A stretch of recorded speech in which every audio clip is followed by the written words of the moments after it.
Hello. Hi. Hi, how are you? I'm fine, good. How are you? Yeah, I'm very well, thank you. Very well. Welcome. Nice to meet you.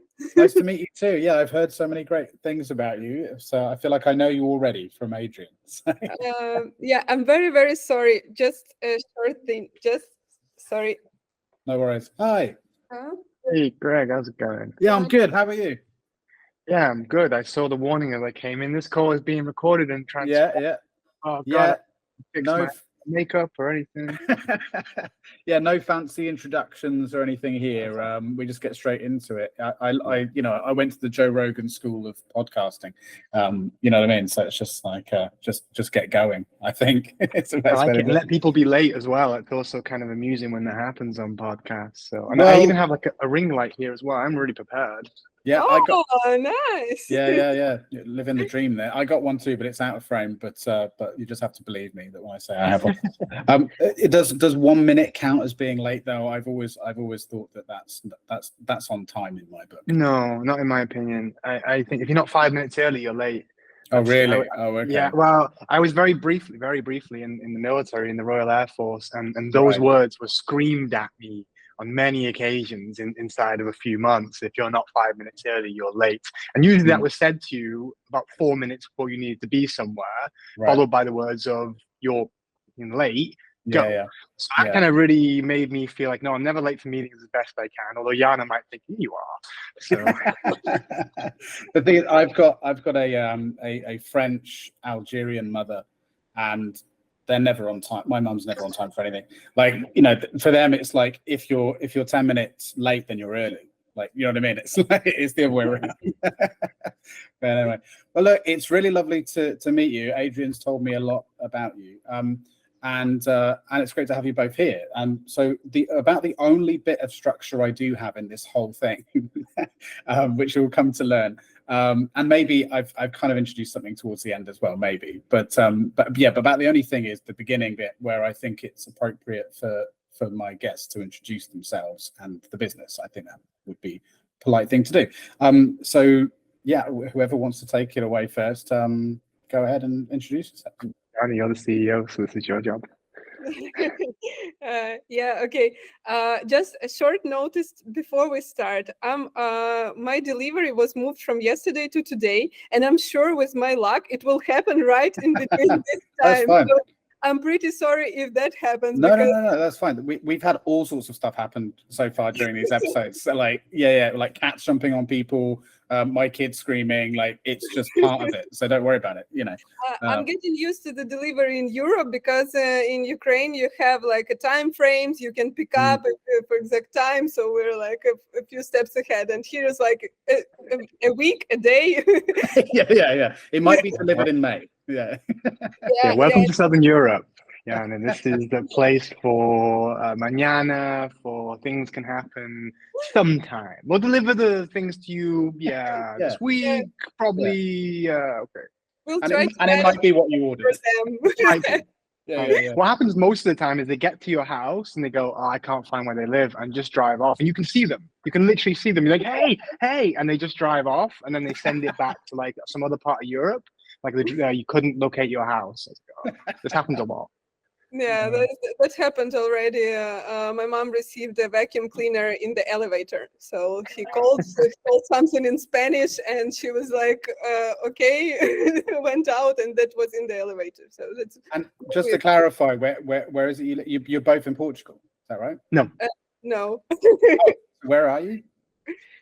I'm in Lloret, near Barcelona, in Spain. Oh, okay, right, okay. At the moment. I'm in Portugal. At the moment, right. And you're in Portugal. All right, yes, that's right. I remember from last time. Good. But yes, introductions. Go ahead. Introduction. So I will start from the brief history of how can I come to this idea, and then we'll go more forward to what are we doing now with Adrian, because that's really connected thing. Okay. I'm originally from Ukraine, and my first initiative was to start a community app for women who struggle with infertility over there. And I actually did that in the end of 2021, and then in February 2022, we all know, all of us, that the war came to my home country, and now the fertility issue is not the highest priority over there. And yeah, so and also about the idea briefly, that came from my personal experience. Actually, that's one of the cases where business starts with solving your own problems, actually, because I'm dealing with infertility for 7 years, and I had a lot of like ups and downs during that way, and my mental health was really down, and I'm still like coping with that, but what I understood, that we have a lack of resources. We have like fertility clinics who solving the medical problem, but we have lack of resources to support women on that way, like on the mental health, actually, because it's a very lonely experience, and it's very isolating experience, and it's really horrible what people are going through this in couples, and like women in particular on their own, because women tend to be more sensitive to this topic. And I started as a community thing, but it didn't. Now we decided to move off a little bit from the community and probably save it for later, because I really found out that you can get the proper support in the community. So sometimes it's not that tool that we want to give people, and this is how we came up with Adrian together. That we want to have a resource for people that is available 24/7, that they do not need to wait a response from someone, that they can actually find a solution on their own, because most of the people, they don't want to talk about infertility, they want to hide it, and that's why it's very hard to stand up and come to the community and say that, yeah, I'm struggling, even know that it is the safest community, whatever you did. Yeah. So yeah, and before, so I've started in Ukraine. Now the app is live there, but it's like not like supported fully. So I check sometime, but not many users over there. And I decided to, until like we are fighting the bigger enemy, we need to postpone this topic there, and to move to the English-speaking countries like UK and United States in particular. So I researched the market there and found out that the problem is still the same, even though like we have two different views. Like Adrian I think will tell more about the more Western problems in comparison to Eastern one, because in Eastern we have a lot of social pressure from parents, from society, that you have to have kids, you have to have it, and when are you going to have it, and around that.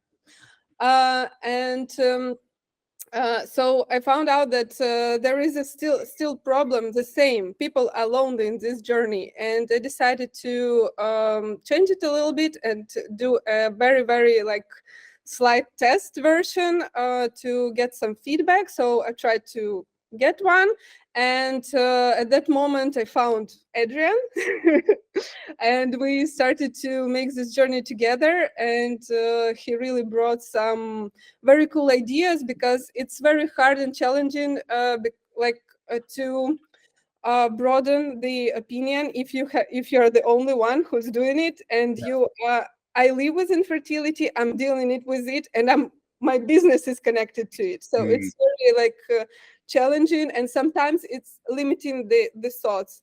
And like when Adrian came, we came to like much broader and powerful, I think, tool.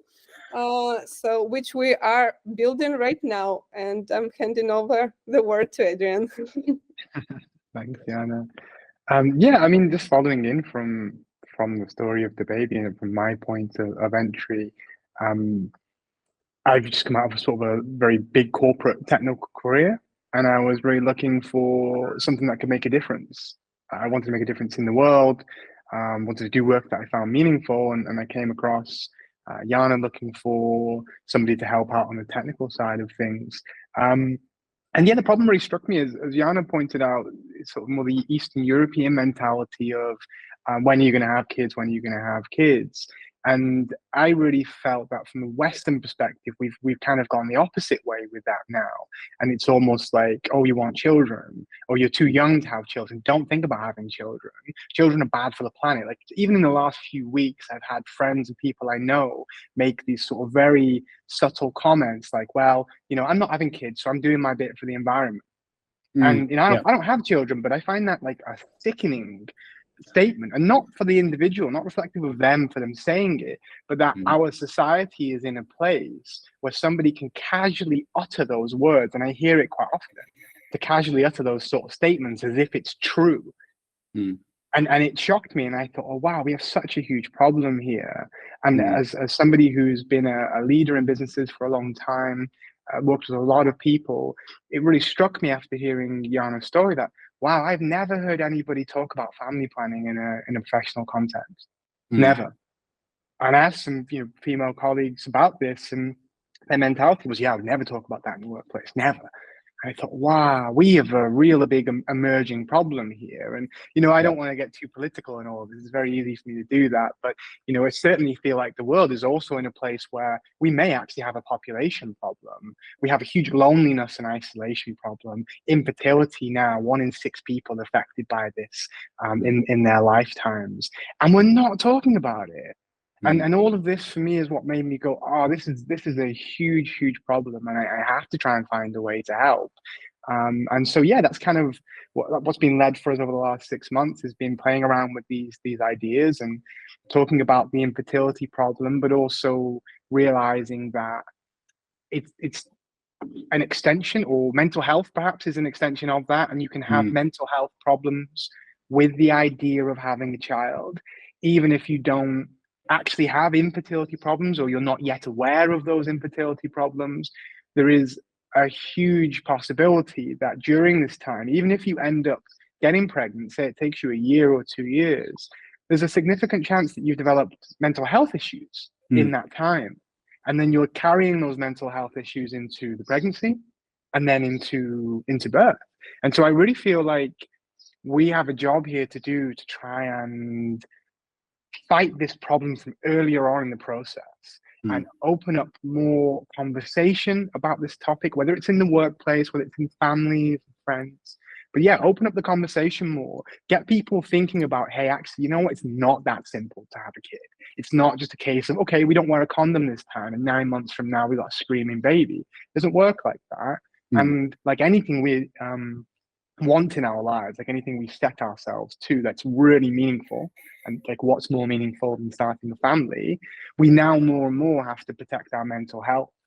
And I think that the world is starting to understand that mental health is not just this buzzword that people throw out on LinkedIn. It has real consequences to your lives. And so, yeah, I think we're still in the phase of trying to nail on exactly what our message is to people. We know that we're currently trying to help women. We know it's the mental health side of things. And it's not that we've moved away from it being infertility. It's that we know that we're trying to help people who are thinking about having a baby. Infertility, all of our guidance was helpful to that demographic in general, as well as people who are specifically know they're struggling with infertility.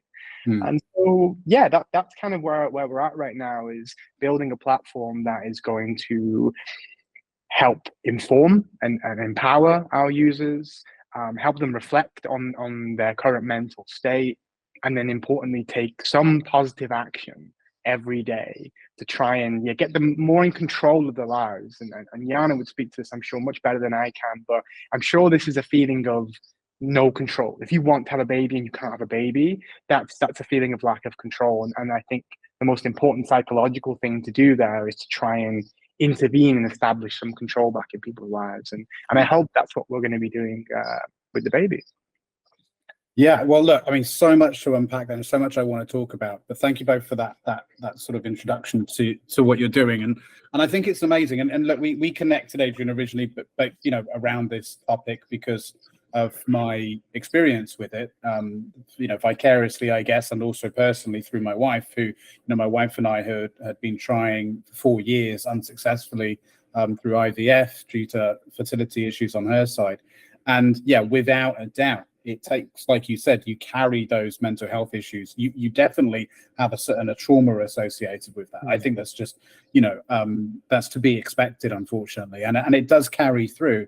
And it's only now, you know, thankfully we have a 3-month-old, so we were successful after many attempts.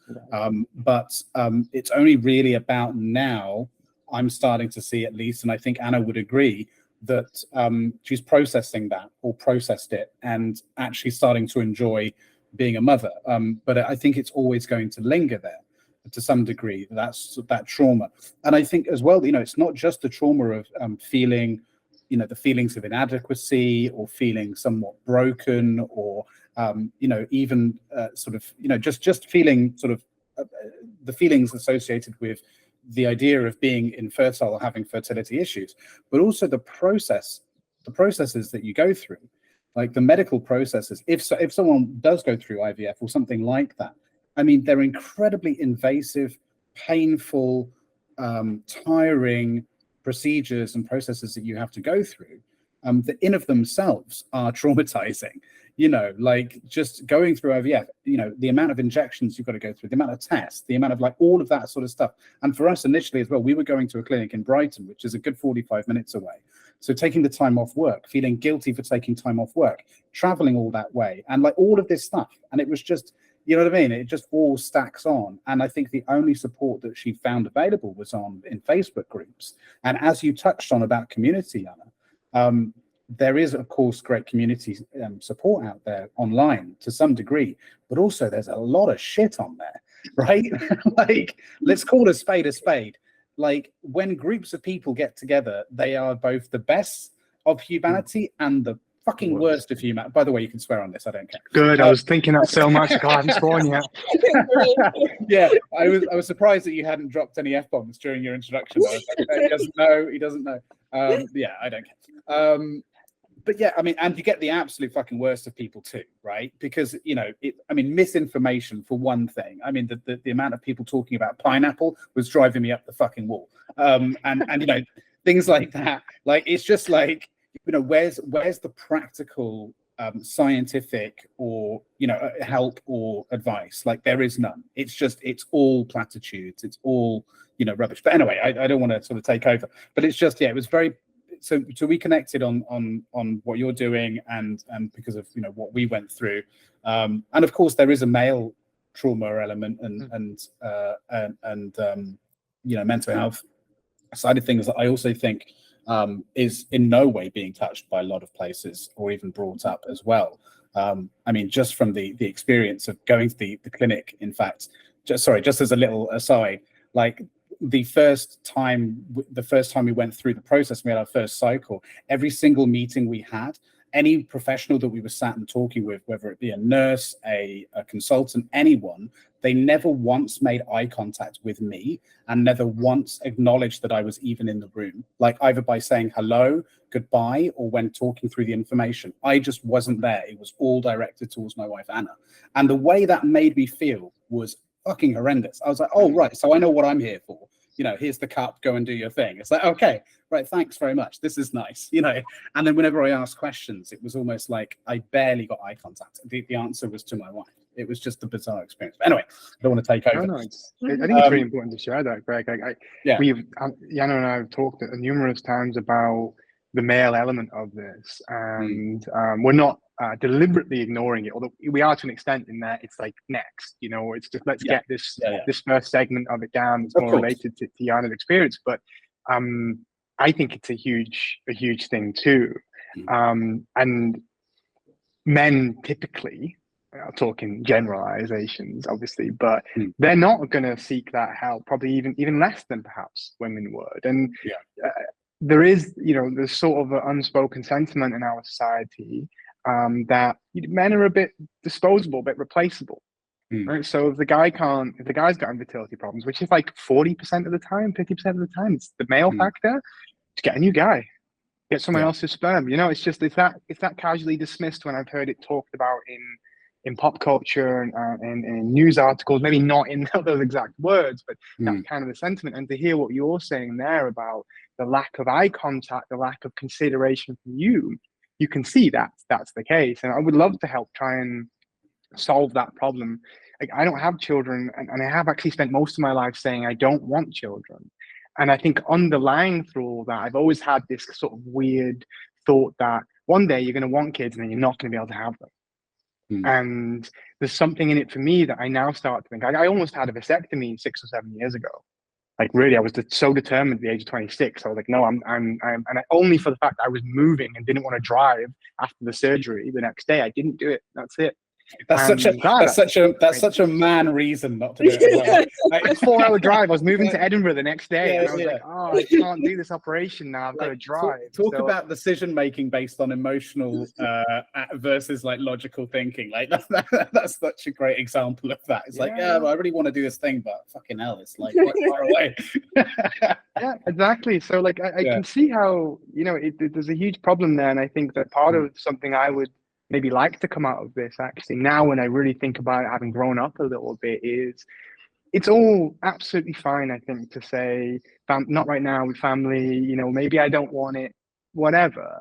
But I think there should also be some sort of reasonable conversation where we have with people that say, hey, look, like, you may feel that way now and don't want to like be dismissive towards your feelings, but perhaps given that we are a species that reproduces, maybe you should like check out that everything's okay and stuff while you're young. Because, you know, I'm 33, almost 34 now. I'm still, obviously, I know it's easier for a guy to have children later, but I still think to myself, well, a few more years, you know, and then I'm going to be, you know, older dad starting this thing for a first child.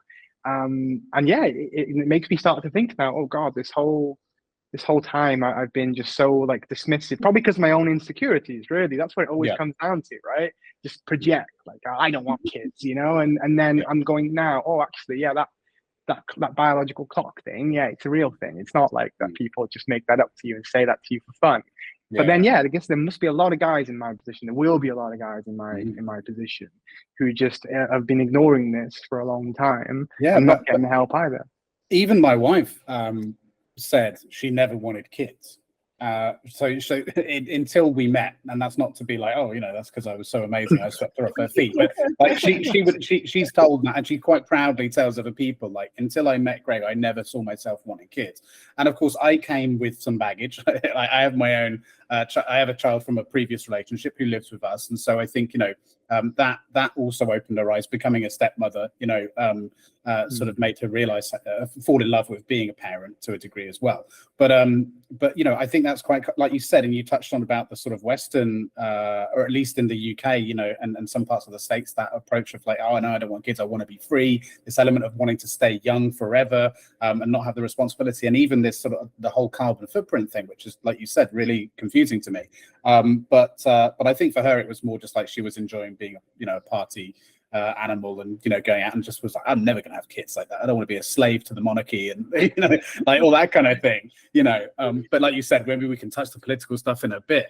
But Yana, I do want to address something that you mentioned, obviously very, very much at the beginning of what you were saying, which I think we do need to talk about, which is, you know, where you're from and what's going on there. I mean, like how well, first of all, how are your family?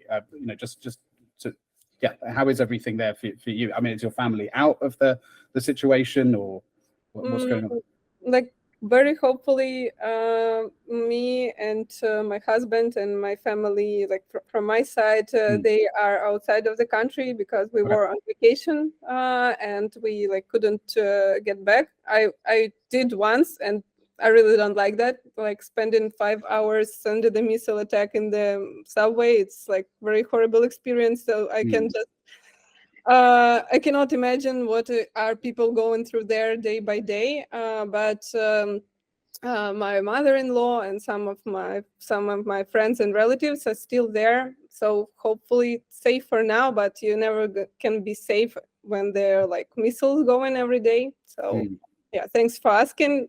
We're trying to keep like the positive vibe because we all hope for the best. We all hope this, if we can swear, so this fucking Russian people go out of our country and leave us alone. That's what actually all Ukrainian people want to just we don't want their territories. We don't want anything from them. We just want them to go out of our countries and make like have our own country rebuilt.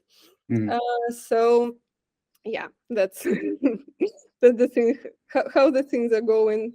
Yeah, it's yeah, well, thank you for that. But it's yeah, I wanted to ask, just, I mean, I think it's the right thing to do, and you know, make sure everything's okay. But also, you know, I do feel like the media coverage has somewhat dipped, you know, in recent months on the topic, or at least changed a bit. It just doesn't seem like it was as detailed as it used to be, the coverage. I don't know, maybe it's because I'm not paying as much attention as well, to a point of me. I try not to consume too much news because it generally just puts me in a bad mood. But yeah, so I think it's important to anyone that does watch this. And look, I know I'm not under any illusions. I know I'm not like bringing in millions of you know, watchers or anything yet. But anyone who is, like, I think it's important for them to know that it's still happening and it's still going on, and there are still people, you know, that are actually directly affected by, people and families directly affected by this. So I think it's important to know. But yeah, really impressive though that you well, very happy that you and your family are out of that situation, and very impressive that you're still a founder of a business. And I hear that story a lot, right? You know, I speak with a few founders from Ukraine, and it's amazing how their determination just is unwavering in the face of everything, and you know, it's just incredible. I can't imagine the people who are doing the business at the same time with this like blackouts. So I'm in the safe place, and I still had like months. I needed months to recover before I started to think about getting back to business or doing something related to business. So that was like the war started in February, and in summer so I started to think of shaping myself back. So I can't imagine how people they are keep going. They are so powerful. So I'm really inspired by them. And I always think that you're here, you're safe, so you should do like invest more, and you can do it. So yeah, it definitely puts things in perspective, I suppose, doesn't it? I saw a post on LinkedIn the other day about from a Ukrainian founder that I'm following, talking about, you know, their latest sprint they were able to do and sort of deploy, and you know, talk about the new features. And there was a photo of him in a bunker, and he was like all coding while the shelling was happening. And I was like, wow, that's amazing, really inspiring. I scrolled down, and some idiot had another post, and it was like, I just can't start my day right if I've run out of coffee. I just really can't focus on the day. I was just like, fucking hell, like, first, you know what I mean? Like, oh yeah, can't do your work if you haven't got, you know, if it's not the right temperature and you haven't got the, you know, your frappuccino. It's like, but yeah, this guy, I mean, you know, we could, I think we could all learn a few lessons from this, in many ways. But, I've heard such part of a stand-up show, a guy from Netherlands. I don't remember actually his name. That was just a short part of it, where he was talking that he visited Kiev, and since that time he cannot like put 5 stars for the delivery guys in Netherlands, because every time the rain starts, they stop delivering. And when he ordered a delivery in Kiev, and there was like the missile alarm shouted at the same time, and he saw that his delivery guy started to speed up to deliver his food, and he's like, wow, I cannot like rate them properly now. You almost need more stars in the app. Like, would be willing to risk their life to deliver it to you. Well, yes, but I thought it was important that we talk about that briefly at least, but I know it must be difficult to talk about as well, so we'll move on. But so many things that you guys said in the beginning there. I just want to talk about all of it. So Adrian, what you mentioned about the UK's attitude towards family planning, really interesting, because of the only time, and this might be slightly controversial to say, but I don't give a shit, the only times I think I maybe hear anyone talk about planning to have a family is from single women. Okay. It's a weird statement, isn't it? And that's weird for me. And what confuses me about that, and I maybe used to hear it when I was a lot younger, and so I had younger friends, but especially sort of 20-something-year-olds, single women talking about how I just really want to have a baby. And that always really annoyed me, because for me, it's not about having a baby, it's about having a family, right? Yeah, I don't know. When you were talking about sort of you were speaking with people and you found that the attitude, especially when it comes to environmental impacts and so on, you were hearing that. Where were you hearing that from? Like, how were you conducting that sort of? Was it in a research form, or was it more? No, that's just like notionally from conversations with friends, with comments I see from friends and people I know on social media. I was with a friend a few weeks ago who, uttered those words of like, well, I think they were talking about, God, I hope I don't think they will be watching this, but they were talking about the desire to go traveling for a year. And, I live in a pretty hippie place, right? So people are very spiritual here, people are very environmental, which I think is really positive. It's much nicer living in an environment like this than living in more, I'm from the northwest of the UK. It's quite quite an aggro kind of place, so it's nice. But people obviously have environmental concerns, and rightly so. But then it's like, okay, I'm going to go traveling around the world on a jet plane, because that's fine in my circumstance. And then this kind of casual comment of, but it's okay because I'm not having kids, so I'm not like polluting the planet. And I've seen other people make these comments. I saw somebody else I knew on Instagram a few months ago, very environmental, very like, don't harm the planet in any way. And then they like just bought this 40-year-old Land Rover Defender because they're very outdoorsy. And then their comment was, but I can justify this. I know it's not good for the planet, but I can justify this because I'm not having kids. Which I think is bullshit, right? I think, I mean, we can all we can see very transparently through that excuse. Yes, you don't want to have a kid because you just don't want the responsibility of having a kid. It's got absolutely nothing with you. Or no one wants to have a kid with you, right? Yeah, it's got nothing to do with the environment, clearly, because of like, well, first of all, I mean, I'm sure we can pick apart why that doesn't make any sense anyway. In a minute, but like it's just so clearly, and like you said, if they're just going off and doing these other things, it's like, well, you really don't. If you really cared about the environment, you would live in a hut in the middle of the nowhere and do nothing. I mean, there's just, and remain naked and live off the land, and that's it, right? There's just no real way of having that impact 100%. But like, I think, sorry, yeah, go on. No, it's fine. Partly, and we are sort of getting political and almost spiritual in this conversation, but it is part of this idea of like, we're deifying the planet. We're making the planet kind of like our god, rather than some sort of humanistic or humans, values that we can all align to ourselves. And so you call the planet the god, and then go, well, everything we do is just destroying the planet, and therefore having more children is just destroying the planet. But there's not a lot of science. There's no science behind that, actually. There is a guy called Marion Toupé who's written a book that's on my list called Superabundance, which I'm really keen to read. And I know that in that he's calculated that more or less from now, every child born in the world on average will generate 7 times more resources than they consume. And I think that's a really, really big statement. You're generating more resources, more things that other people can use, more things that other people can benefit from and have their lives sustained 7 times. We always had this idea, I think, through probably the last 100 years or so in I say pop culture, but that overpopulation was a huge problem for the world. That's what we were told for a long time. The world's going to get full and there'll be too many of us and blah, blah, blah. And then you've got people like, Bill Gates a few years ago talking about this population problem and how it would be great if with a vaccine we could reduce that by a few 100 million people. Actually said those words. It's actually a thing you can see where Bill Gates talks about too many people in the world and says the words, hopefully with the right vaccines, we can reduce that number.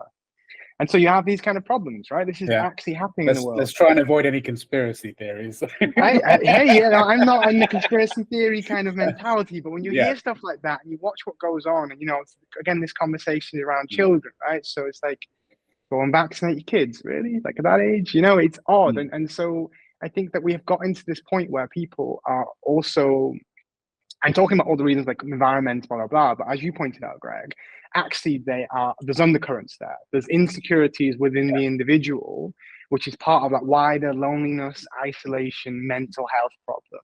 And they're just projecting that into whatever statement seems to align with the ideology and identity that person adopted today.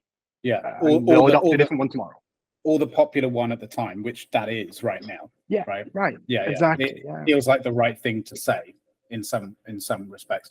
The thing is, though, I mean, what's bizarre to me about the like I touched on there, this idea that the only people that tend to talk about having a child are the ones that seem to focus on the child as the accessory rather than the idea of creating a family.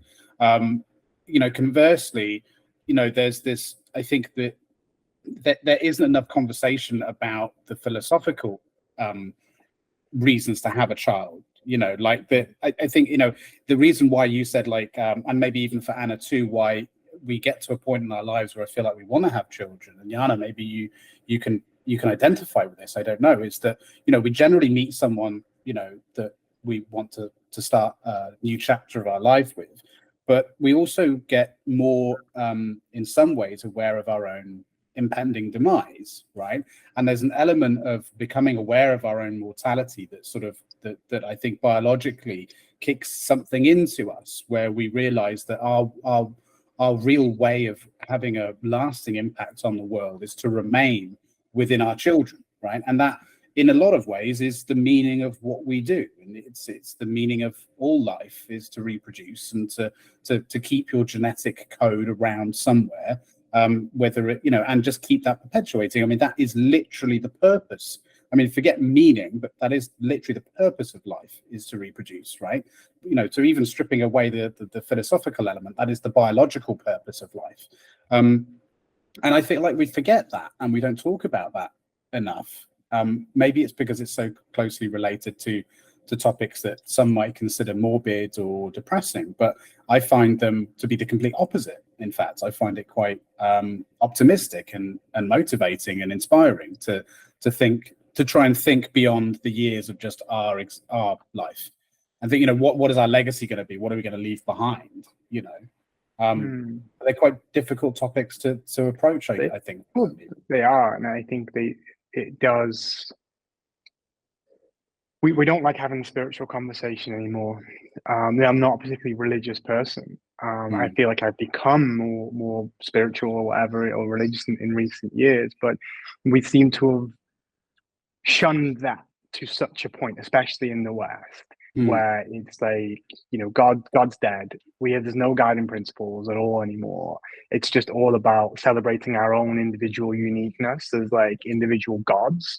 Yeah. And there's no guiding principles at all, and we're just so scared of that subject.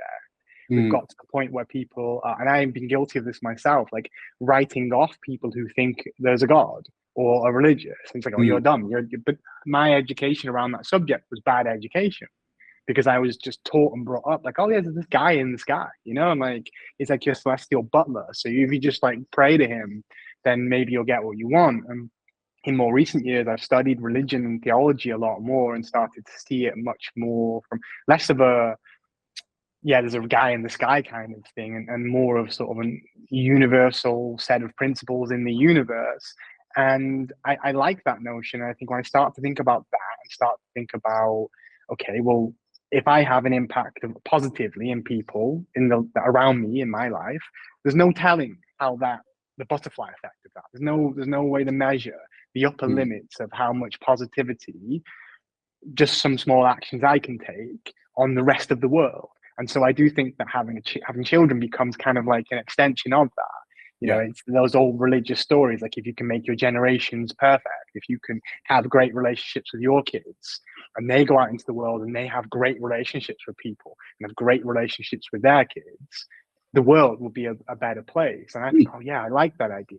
But we seem to be in a bit of a place where it's like, let's attack the idea of a family, because it's unfair on people who family didn't work out for them, or they had, you know, bad family relationships. And I've seen and read articles recently about this, you know, people calling for the end of the nuclear family just purely because they think it's harmful to hold an ideal. And again, I was talking to my girlfriend about this last night. In sex education, for girls, it's just like, don't get pregnant, don't get pregnant, don't get pregnant.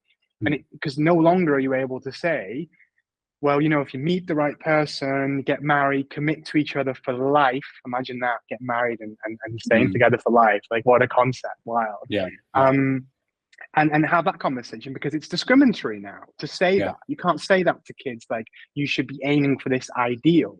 And I think that's also part of the problem. We're not allowed to have ideals anymore. I think Yeah. ideals should always have tolerance built into it. But we seem to be focusing now on prioritizing the fringe, and all that's doing is harming like the vast majority of people. And like you said, this idealization of individualism to the extreme of like, yeah, everyone is so individual that you don't need to do anything like anyone else. And of course, the main problem with that is just like, you know, in the group, you know, if you haven't, or I think we touched on this before, maybe, or I had a conversation with someone recently about this. It's like, you know, the old cliche with anarchists, you know, as soon as you get have anarchists decide to arrange a meeting to talk about anarchy, they've kind of foiled their own philosophy. It's the same thing. If everyone's an individual, no one's an individual. Like now it's so easy to see people from a distance who hold certain extreme, let's say, liberal ideas. You can spot them a mile away by the way that they are dressed and like things like that. You're like, oh fuck, you can see them coming. You're like, no, you know. And the irony in that is that they pride themselves on being so different, and so you know. And I think there's nothing wrong with wanting to be part of society. Like there's nothing wrong with wanting to do what others do. Like we've got such a fear of like, and even I had this, you know, when I was younger. Oh no, I never want to have the white picket fence. And all. Like we always use that term, don't we? It's like it's the worst thing. Suburban life, 2.5 kids or whatever these terms are. Like you said, the nuclear family. So scary. It's like in reality, there's a reason why that's popular. It's because it's nice. It's actually good. It's good to be stable and to feel loved and to not feel lonely and to have purpose. And that's the other thing, you know, purpose. That's a really important thing, you know, that we don't talk about. Family, marriage, work, you know, these things give people purpose. And we see an increase in mental health issues, I feel, because people have an absence of purpose. And I think that's a real problem. And you know, children, I think, are the delivery of ultimate purpose in a lot of ways. You know, I mean, my God, I was talking about, in fact, a couple of podcasts ago, funny enough, she even mentioned that she had originally planned, her and her husband had never planned to have kids because they felt about, you know, they talked a lot about the economic impact, the environmental impact it could have. And then they came to their conclusions and realized that wasn't sensible, and they decided to do it. But for a very long amount of time, they thought about that. But anyway, their child was their first child was the catalyst for their startup in the end. But that's a whole other story. You have to watch that episode. Recently came out. Like a plug in the middle, like you have a link that comes up. Like, what's that episode here? Do this at the same time.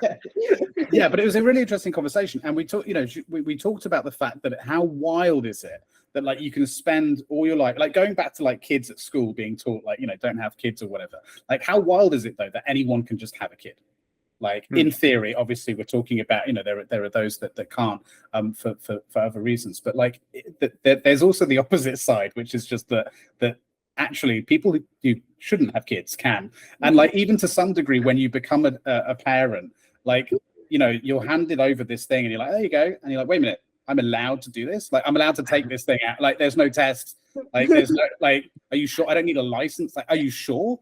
Like, this is the same guy that, like, drank himself so silly he fell asleep on the street, like, a few years ago. And, like, that's okay. Like, you know what I mean? Like, it's just nuts that you can just walk out of a hospital with a baby and you don't get stopped by anyone. Like, the whole time I was just thinking, wait a minute, should we run? Like, you know, like, is it allowed?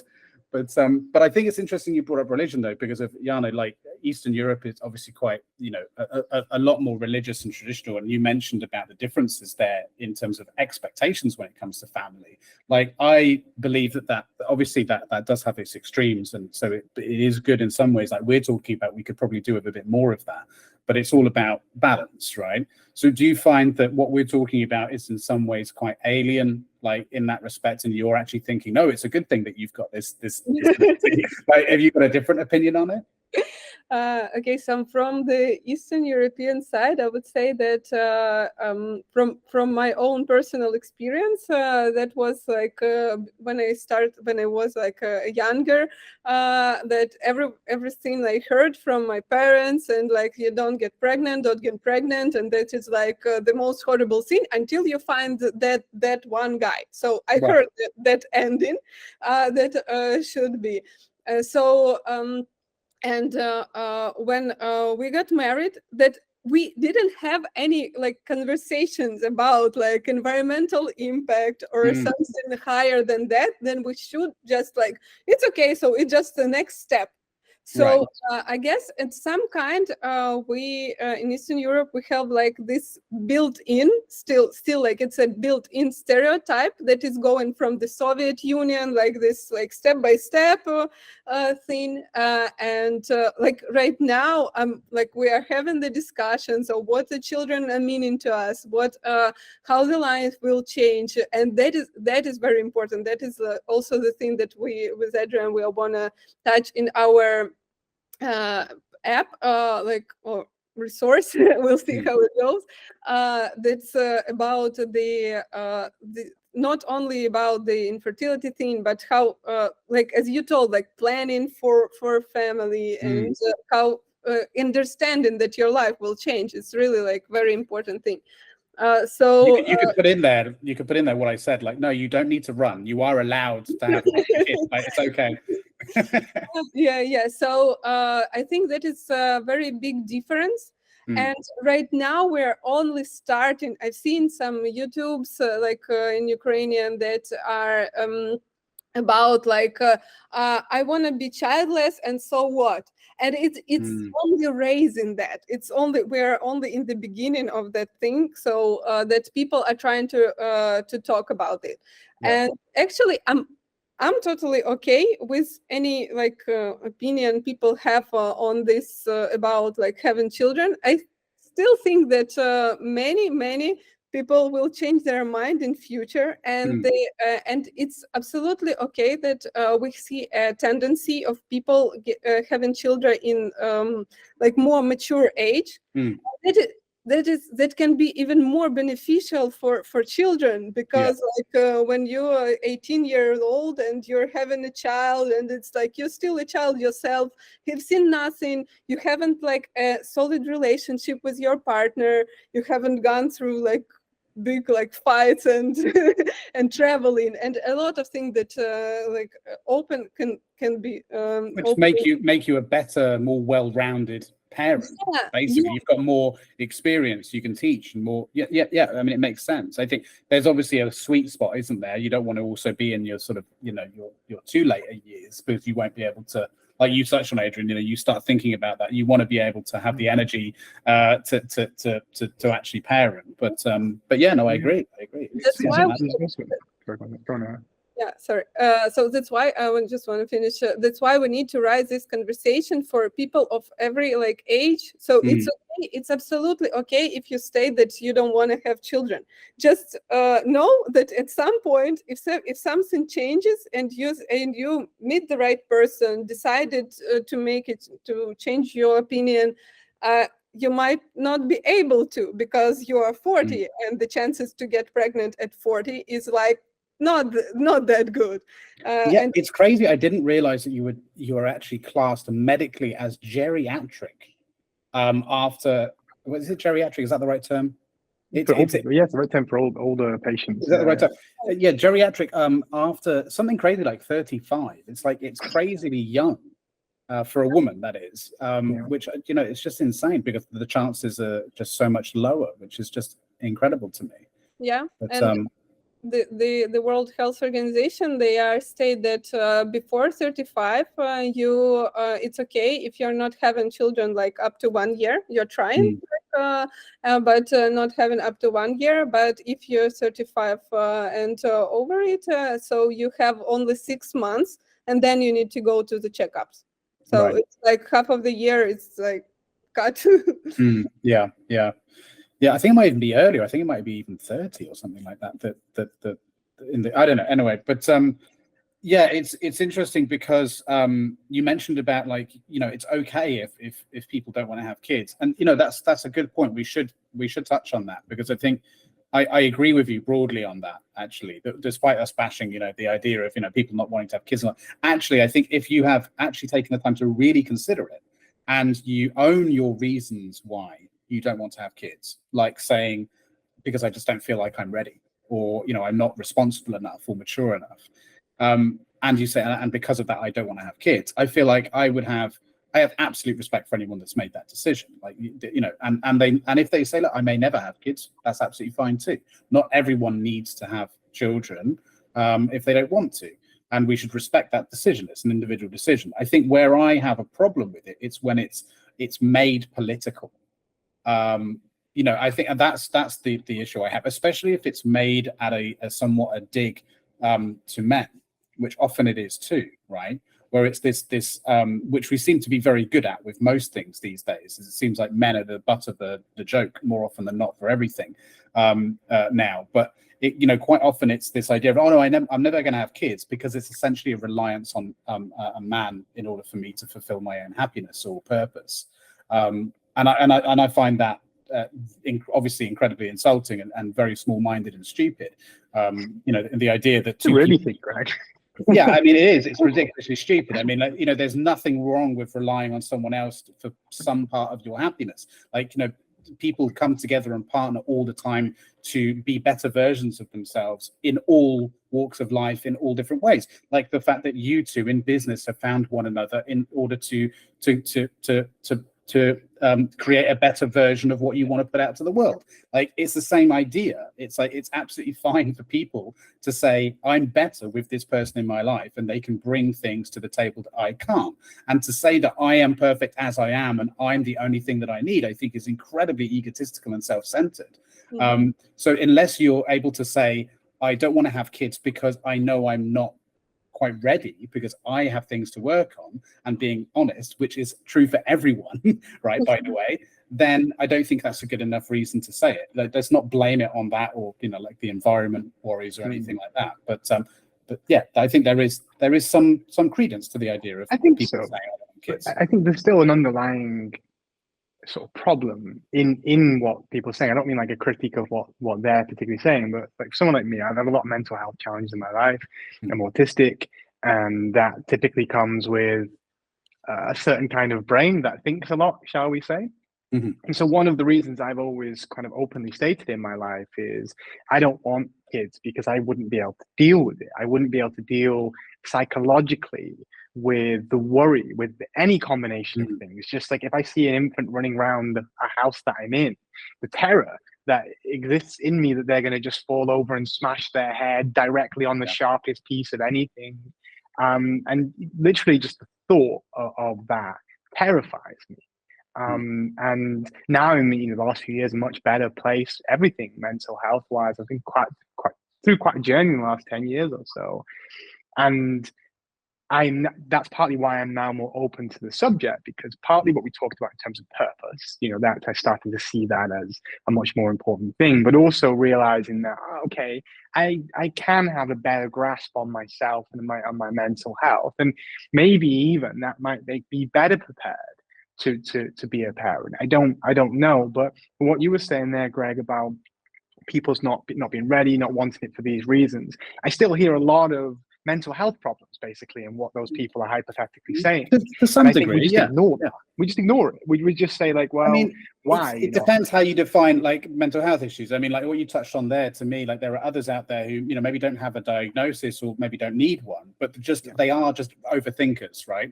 Like I myself am an overthinker. I'm not diagnosed with anything. I probably should be. We touched on that in another episode as well, where we realized I might have ADHD.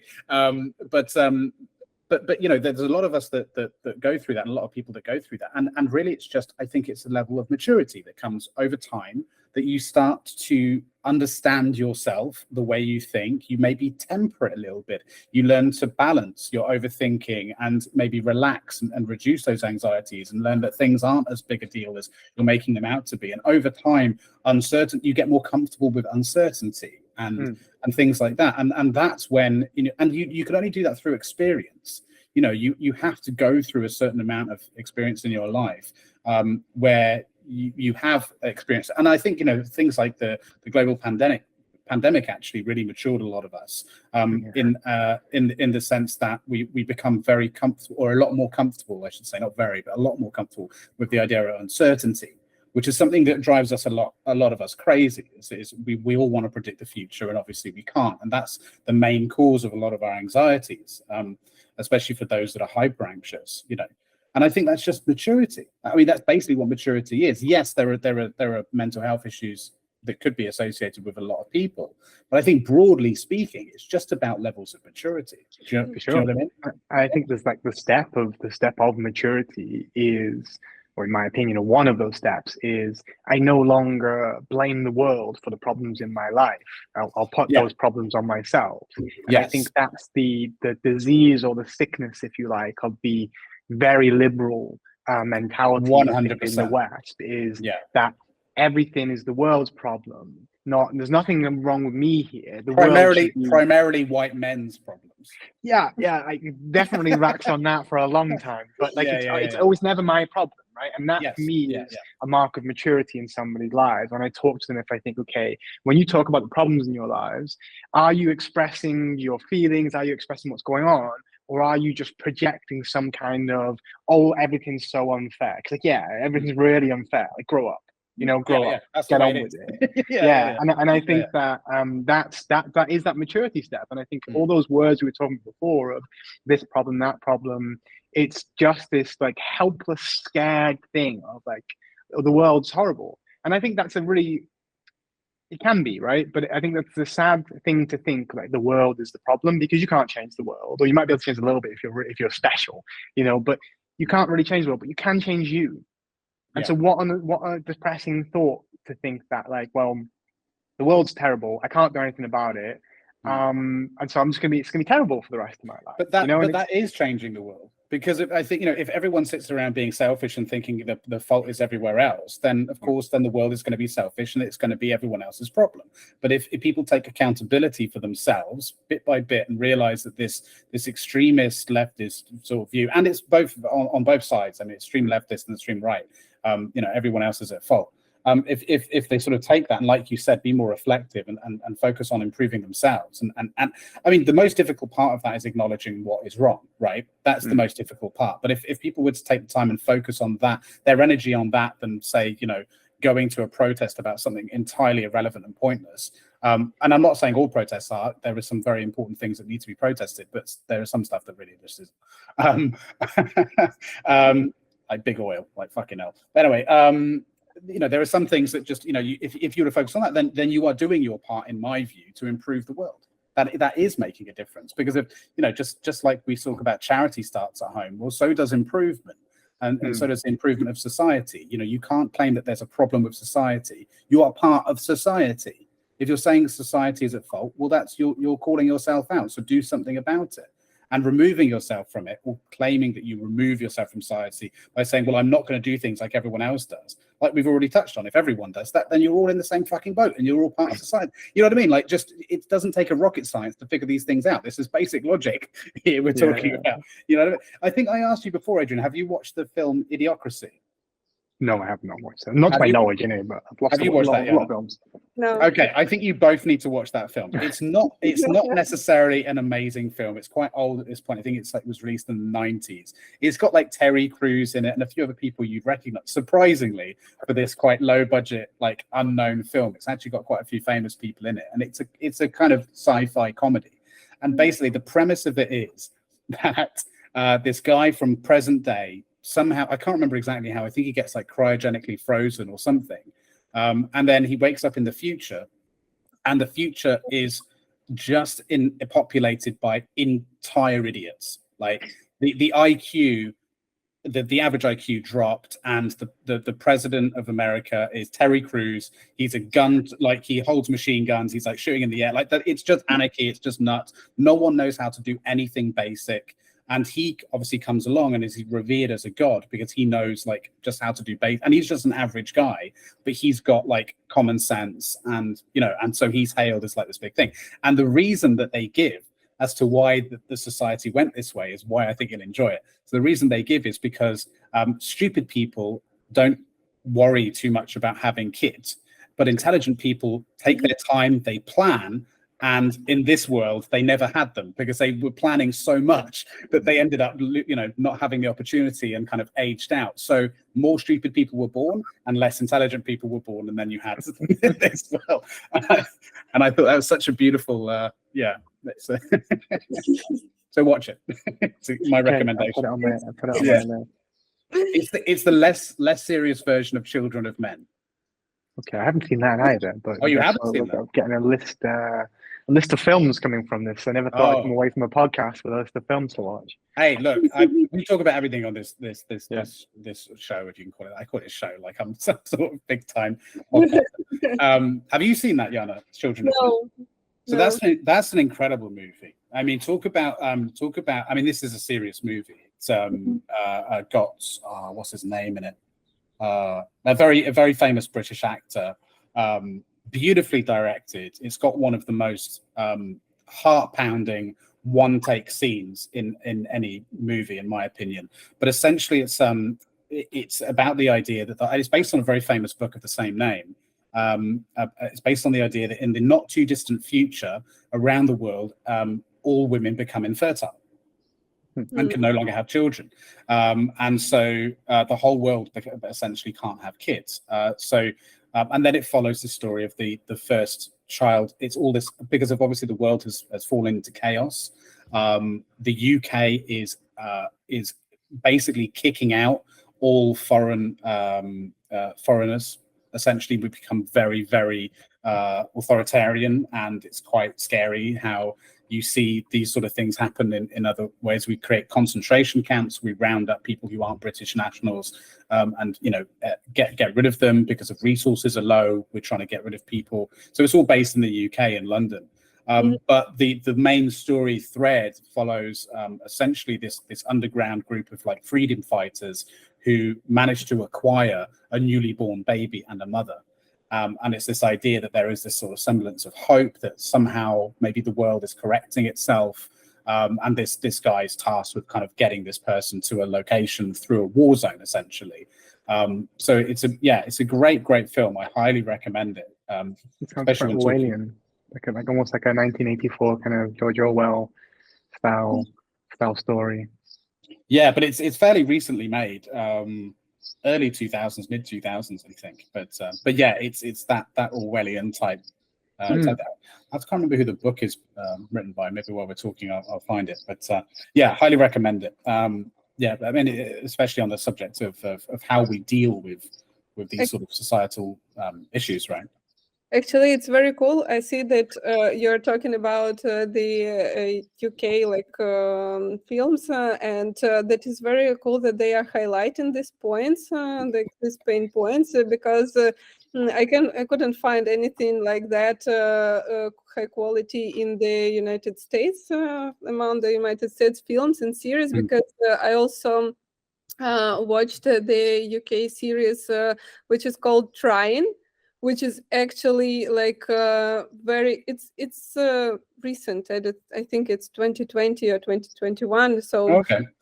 And it's about the couple who is trying to make a baby, and they are literally like filming all the process that people are going about that when they dealing with infertility and so on. And it's I really see a big value of those I watched that because of the professional interest, I would say. But I think that a lot of people would watch this just as a regular evening series, and that is cool. That is rising, bringing the attention and rising awareness, which is very important. Because as you said that, I see that it is very like right now what we have in Ukraine also, we have not because of war, but before that, we have a very decreasing number of young population, which is like lack of children, and we have a lot of people of mature and older age, and at some point, if this will decrease with time, that nobody will be able to work and pay for the social securities and everything like that for elderly. Yeah. And that is also that is impacting the economies in huge. So it's not only like the environment thing, it's really about the resources as we said earlier. So it's an economical thing that brings in my mind after you mentioned that about the foreigners kicked out, and yeah, they're really horrible. It's really a depressing subject when you read the studies on population decline, but how, we're due to get to about 9 billion people, and then it's going to start going backwards at that point. And like I see this in Portugal, where I live now. If you look at any of the sort of more manual labor jobs, and I don't want to be like dismissive of that, I mean like even car mechanics, engineering jobs, like the guys going and fixing the elevators or the escalators somewhere, they're all like, they look in their 60s minimum.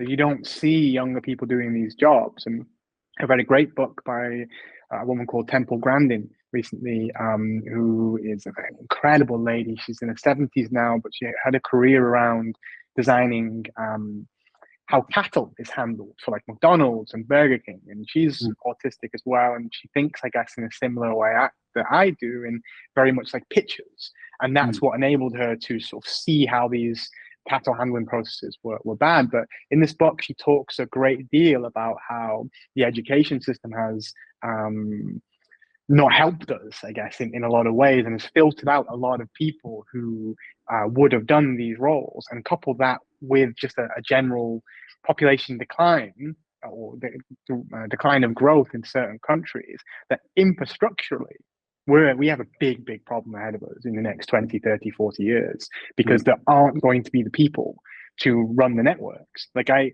drove across Europe last year, and I was just stunned to realize, like, I know I've thought this before, but like all these highways, these bridges that I drove over, the machinery, the technology, the workmen on the side of the road. And to be political for a moment, I say workman, because like it's all men who are out there doing these horrible, terrible jobs, hanging on pylons, in the sewers, cleaning out, shit, literally, right? These guys, like, they're not your oppressors, right? There might be, Bill Gates might be your oppressor, and he might be a man, but these guys are out there just being told constantly that they're fucking worthless, whilst running your whole economy. And younger people are just going, no, like, I'm not going to go shovel shit. I'm not going to go build something. I'm going to go be a coder, and that's great. That's required too. But our education system is also just cutting people off, people who think like I do, which is not great necessarily with words and patterns. It is much more picture based. And yeah, we have this huge problem from our society of what's going to be lack of children, but so many problems, lack of poor education as well in there. Like, we don't seem to know how to educate anymore, and it feels to me like we're in a position where the governments are saying, just hand over the kids to us, we'll educate them. In fact, no, you shouldn't be educating them, parents. Actually, you're not allowed to have a say in how they're being educated. And I'd say that's the second, or maybe actually now the first biggest thing that still makes me say I'm not sure I want kids, because I'm terrified of the education system. But then there's a lot I wanted to say about that, but I think this is the most important one I want to pick up on, because I hear that a lot. The state shouldn't be the ones to raise our kids. We should be the ones to raise our kids, right? Essentially, it's that sentiment. But parents also don't know what the fuck they're talking about. Yeah. So, I mean, like, who is really best placed, actually? I mean, yeah, okay. Because I don't buy into this. So, like the ideas of like, I don't want everyone having my information and all this. I don't care.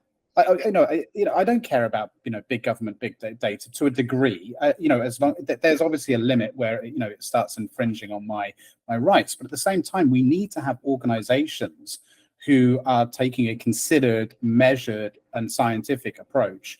And I'm not saying that they're doing that, but to education, but surely those that are in the best place to deliver that are governments, not parents. Because as we've already talked about, groups of people put together in a community are fucking atrocious after a certain point. And the loudest voices are usually the wrong voices to listen to.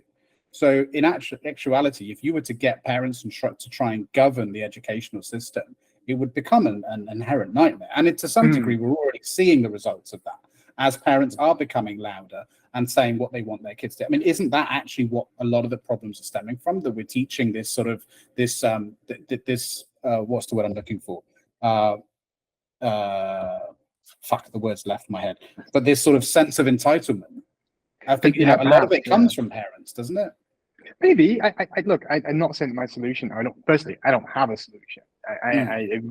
I'm moaning about something. Well, that's what we're here for, Adrian. That's what we're here for. Exactly. We're going to come up with a solution that we're going to figure it out, and then we're going to sell it to the government. That's Yeah, easy. So I think that the government should be involved, and by necessity, one of their jobs should absolutely be education for children.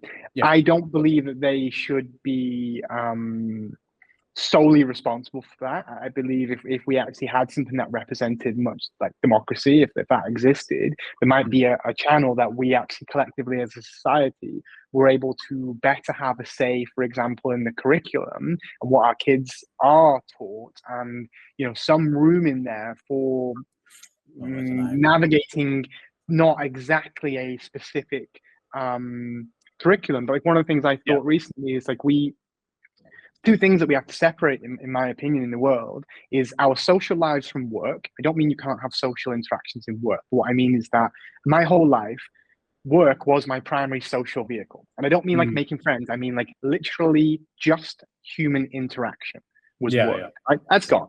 Like remote work killed that. Now in the process of like with friends around here who do different jobs, hiring our own space to have our own remote working place, basically. And I think this idea will advance. And in terms of children, we like the biggest argument I always hear about centralized education for children. No one ever talks about the education because education's shit. I'm sorry. I know a lot of teachers, you're all fantastic. Education in schools has been terrible for 50 years. They do the best with what they've got.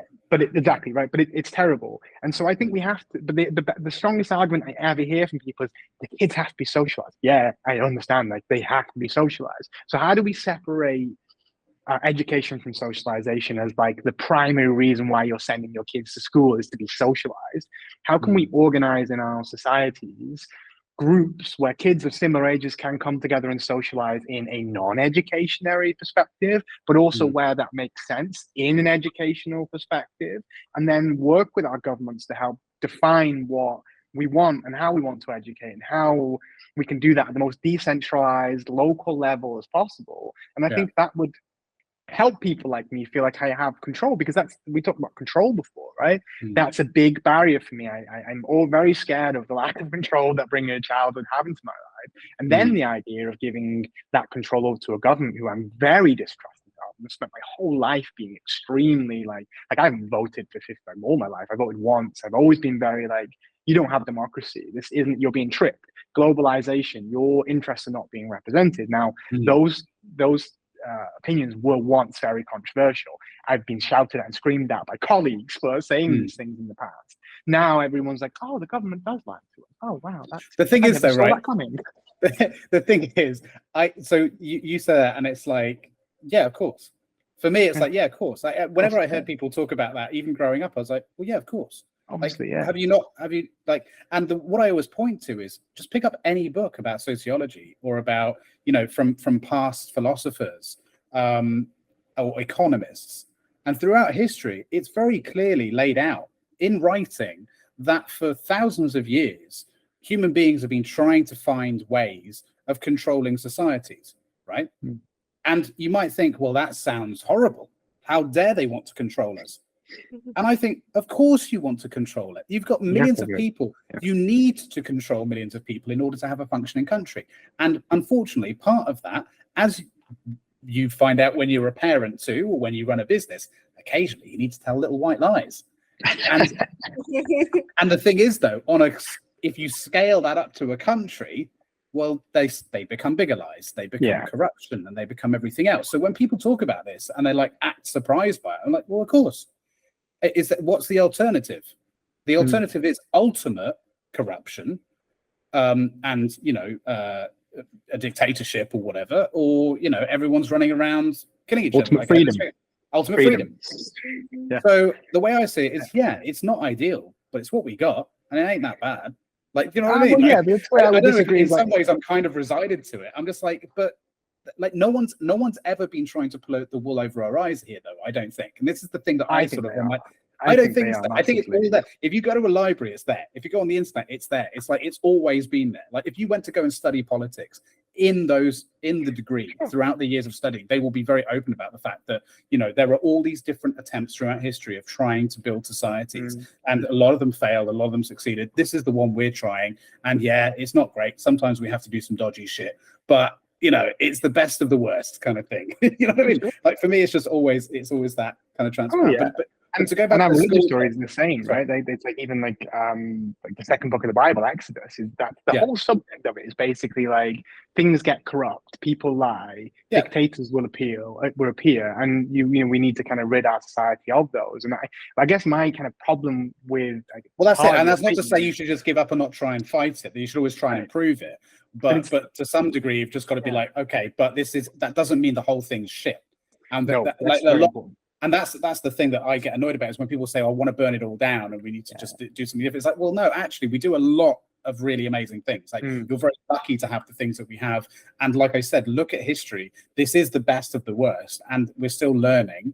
And if you can either be part of the solution or you can be part of the problem. And saying we want to burn it all down is being part of the problem, in my opinion. Because then you are just an anarchist or a terrorist. Like you're not actually taking part in actively trying to improve it. And unfortunately, if you want to improve something, you do have to acknowledge that a lot of what it does is beneficial and it's good, and that the intentions there, for the most part, are positive. The vast amount of politicians, I think, while they are somewhat dim-witted, do have good intentions, but there are, of course, a not too insignificant handful that don't have good intentions, of course. But that's the same with literally any group of people, especially a group of people within power. But just to really briefly go back to what you were saying about schools, though, I think personally the problem that there's two main problems that you touched on as well. The first is that the attitude towards what school is for is wrong. Like you said, that it's to socialize. No, it's not. It's to educate our kids. They're there to learn. And I regularly remind my son about this. So, what do you go to school for? To learn. Right. So when you walk in through those gates, switch the brain on, you're there to learn, focus. The times you turn that off and you can have fun, lunchtime, break time, but then when you're back in that class, you turn it back on and you show respect. And that isn't taught to them for fear of overstepping. And I think, back to my point about why I don't think it's a good idea for parents to be too involved, the reason that happened, from what I understand, is mostly parent pushback. You're being too strict on my children. You're not letting them be children. You're not letting them have fun. I'm sorry, but actually, they're there to learn. Fun time is break time. That's when you run around and have game. Or if they decide to have a day of playtime, which is good too, like you said, finding that balance. But that's what they're there for. But then the other problem, in my opinion, is the curriculum. It takes too long for new ideas to filter through the system and update. It takes way too. They're only now starting to teach coding in school, for fuck's sake. Things like that, and social issues and all these other things. Like it's taking too long for new ideas to filter into the curriculum. Like so. And for me, have that. It's like the centralization problem, isn't it? It's that because everything's so centralized, and that's my criticism of the education system, is that it's a centralized system, and that it's the government that is in control of that, and they're grossly incompetent. Maybe it should be more regional. Regional. So when I say decentralization, I don't actually mean that to like the individual level, like everybody should have direct opinion on everything that we do, because actually, like myself included, we're all fucking idiots about so many things. And so how do we find the way that we can elect leaders? I don't want to put elect, I actually mean generally elect, get rid of the air quotes, like elect leaders on subject, rather than like, because my big criticism, and we're kind of going off piece a little bit, but when we talk about not voting, like, and people really hammered me about this over years, about you've got to play your part in democracy. And my criticism to people be, okay, so tell me about your voting experience, your political contributions in the last 5 years. You showed up on one day, put an X next to a box of somebody who you actually don't know their name, but that person's name is associated with the party, who you're just voting in the leader to be basically give over your political opinion to someone else for 5 years. That's what 99% of people do. They don't actually even engage in politics. They just do what they think is like letting them say, oh, I play my part in society. I would like to see it at a point where we could actually elect people at local levels on subjects that they are actually experts on, and have, hopefully have a society run a little bit better. You only have to look at what happened with the pandemic, and I'm being very careful with my words so we don't get some COVID information warnings from the World Health Organization and all of this. But you only have to look at what our governments did in response to that, and now go on the Rogan podcast or whatever and talk about the experts who are saying, if you have like a virus spreading, the worst thing you can do is vaccinate people in that time. And the worst thing you can do is put people together in that moment and keep everyone in one place. Look at what happened in Portugal, where I live, really aging population. Vitamin D, funny enough, is a really, really good like thing for your life, right? Portugal, really long living population, get a load of vitamin D. What do? They put them into their moldy, damp houses, lock them in there, and then all the old people die. And it's like, what a shock. Like, I'm not a virologist, and I can tell you it's obviously going to happen. So we don't have a good system. My opinion on that is that people are largely incompetent, right? And that, generally speaking, groups of people who claim that they know what they're doing and they're in charge have no fucking idea what they're doing when the shit hits the fan. I don't think, and this is my theory when it comes to most conspiracies, I don't think people are intelligent enough for half of the conspiracy theories that are out there. Yeah. And when it comes to COVID and all that, I think it's the same thing. I think it is a state of panic. I don't think it was, let's sit down. What would happen if we put everyone indoors? What would happen if we did this? It's not some evil plan. No. It was just like, fuck, there's a virus. Everyone's getting ill. And when they're together, they get ill. Everyone stay at home. That's the best solution. That's it. We need to come up with a plan. Everyone's pressuring us to come up with a plan. That's the plan. I don't think it's as complicated as people want to make it. I think we prescribe way too much intellect to the people. Like, you know what it's like. You run a business. We know what it's like. You're just like the whole walking out with a kid thing. You're like, what the fuck? I'm allowed to do this. It's like, wait, I'm allowed to run a business. I'm allowed to employ people. I'm allowed to be responsible. Shit hits the fan. You're like, oh, I've got no idea how to deal with this. Like, this is way out of but I'm going to have to come up with this. You know what I mean? Like, it's the same for everyone. We're all in the same boat here. You know, we get ourselves into situations that we're not equipped for, and we try to do the best that we can. You know, but I think that's part of our problem we're trying to solve here with Debaby, right? It's like, actually, we're all pretty fucking incompetent. Nice segue back to the Debaby. I had all these things I wanted to say in my head that were nothing to do with this and just political rants. So I was like, okay, I'm going to bring it back. If we're all so fucking incompetent, which like we are to a degree. To a degree, yeah. And you can see within crisis. Yeah, well, but not just in I sometimes in my day-to-day life is super incompetent at basic shit. Like I can forget to breathe sometimes, you know, like I'm really bad at that. So like I have some confidence in my ability and a lack of it in others. And when you see this incompetence from your business leaders sometimes, and you see this incompetence from your governments. So yeah, as you talked about, oh God, I'm allowed a baby. And so pre that you having the baby, imagine all of the thoughts that are kicking around in one's head, right? Because I'm a big fan of psychology, and Yana has to hear me talk about some of these, subjects in depth in our calls. But if you think about us as anxious creatures, we're able to project. We know we're going to die, right? So we have a vision of the future. It separates us from basically all the other animals. But also means is that we can feel anxiety for the future. And our bodies aren't that smart to know the difference between anxiety now and anxiety of something that's happening. It's the same physiological response. The same chemicals are released when I think of something bad happening as when something is bad. Right? Right, exactly. You go into that same mode. You get the cortisol hormones pumped into you when you think about it. So imagine sat there thinking, I want a baby and like projecting the next 20, 30 years of your life plan, significant things, right? That's really significant. A whole brain is geared towards focusing on a target and moving towards it. That's how you get dopamine. That's how you feel happiness. So if you have this really big target and you feel happiness, the amount of happiness you feel in relation to the size of your goal, which also means you feel the appropriate amount of anxiety in response to the size of your goal and your lack of progress towards it. So we know we're incompetent. We have this huge, meaningful goal, massive, meaningful goal in our lives. And then we start to realize we're incompetent because it doesn't happen. It's such an easy measure, right? Very simplistically, I want a baby, no baby coming. I must be incompetent. And then all the stuff around you is like saying, yeah, everyone's fucking incompetent. And then guess what? There's no help. There's no one actually like giving you a succinct, coherent way of like, hey, here's how you can get some opinions on this. Here's how to look out for this. Here's how you can see there's going to be different opinions. And, someone's going to tell you to take a pineapple and I'm going to get you pregnant, and fucking pineapples. Oh, don't get me started on pineapples. We actually thought about using the pineapple as our symbol, right? God. Talk about that. I didn't actually come up with it finally, but yeah, but I was testing how to visualize the D with the pineapple, and Adrian used that in the app, which actually looked pretty nice. So I said, yeah, okay, let's stick with that, because when I started, I was dealing with perfectionism thing, like I need to do something perfectly. So that's why I was pineapple. Okay, yes, give me. Brilliant. So is that still the logo in the app?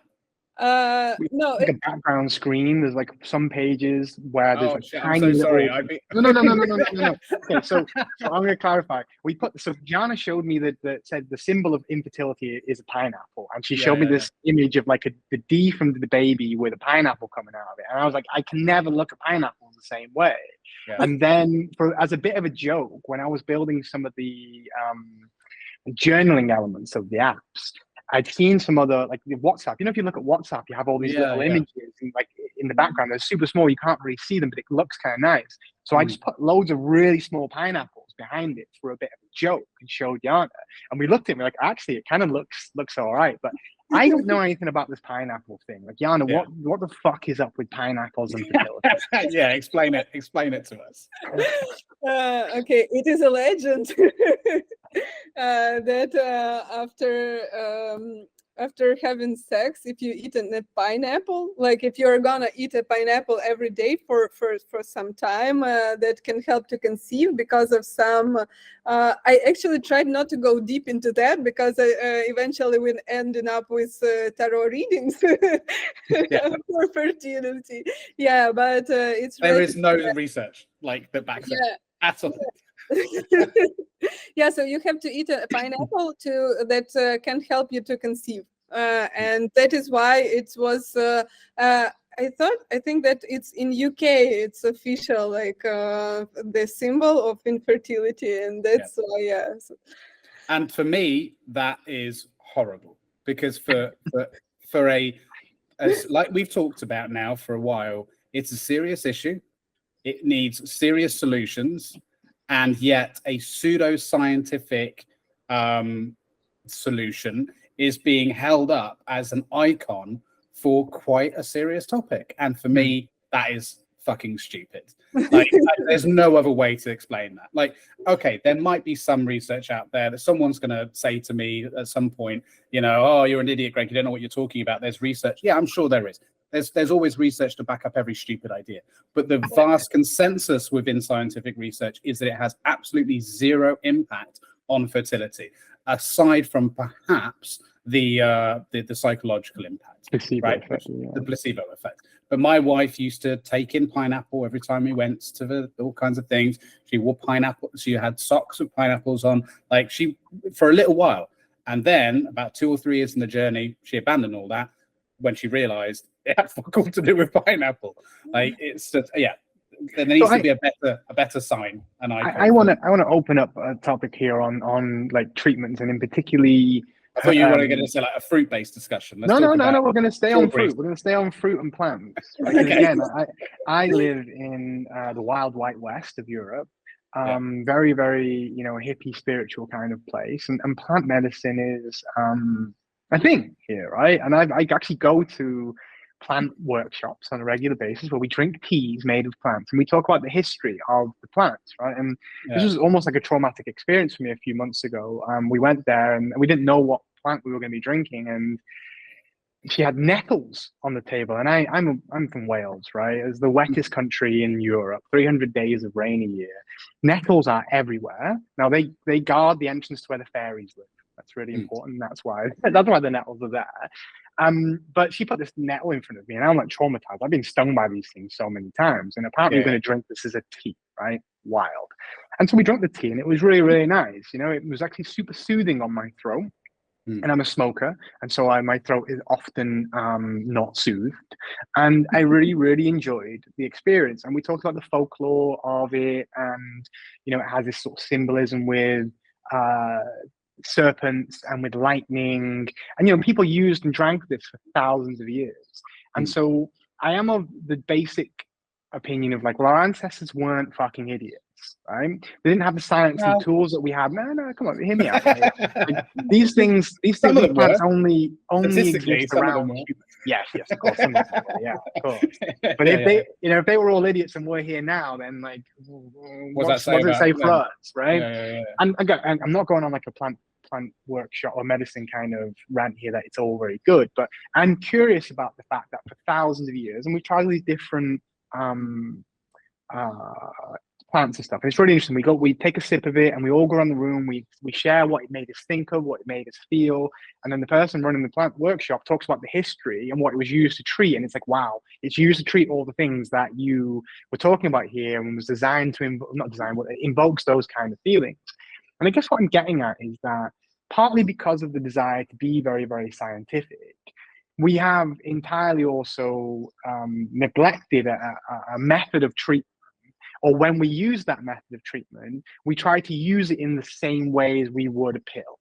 So someone says to you, pineapple, oh, take pineapple, it's going to get you pregnant. Like, take it every day, 3 times a day with lunch. It's ridiculous, right? But when I hear a story of people using these things and wearing socks and stuff, I see symbolism, which I think is beautiful. I see emotional anchoring, which is a fantastic psychological technique to help people ground themselves and stay connected to what they're doing. The problem, I think, becomes is because we are a bit dumb and we oversimplify things into this idea of like, oh, the pineapple is going to cure you. But I'm still sort of concerned that in the last 100 years or less, through big pharma, through people incentivized, because there's no money researching pineapples, right? So we can say there's no research that proves it, but nobody's doing that. Like the same way nobody's doing research that proves that to a large degree shows that vitamin D. You know what I mean? Though it costs millions to do like a double-blind trial. Nobody is doing the required level of research on plant medicine. And again, I'm not being like a huge advocate for that. I don't take any personally, but I feel like that conversation is. Yeah, so my opinion on this is quite a straightforward one. They're not doing the research now on a lot of these things because they already did it, right? And what I mean by that is, I quite often hear this discussion about sort of plant-based medicine, natural remedies, and all that kind of thing. A lot of them do work, and we know they work because they are now medicine. That's it.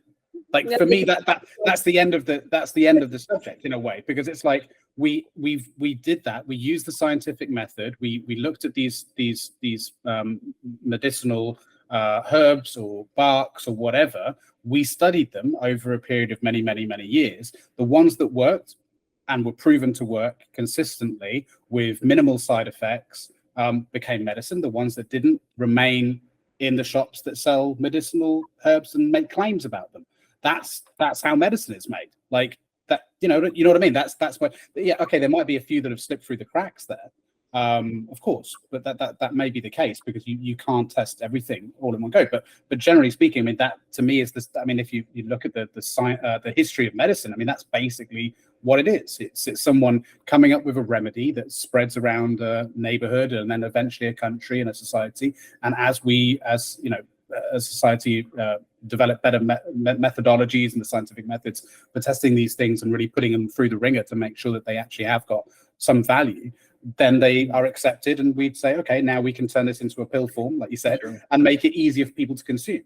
I don't, that's basically medicine to me. That is true, and everything you said there is right. My only caveat to it, certainly as a data person who understands the rigor that has to go through, that has to be gone through to prove these things, is that the only things that were actually tested to the appropriate level was the things that could make shitloads of profit.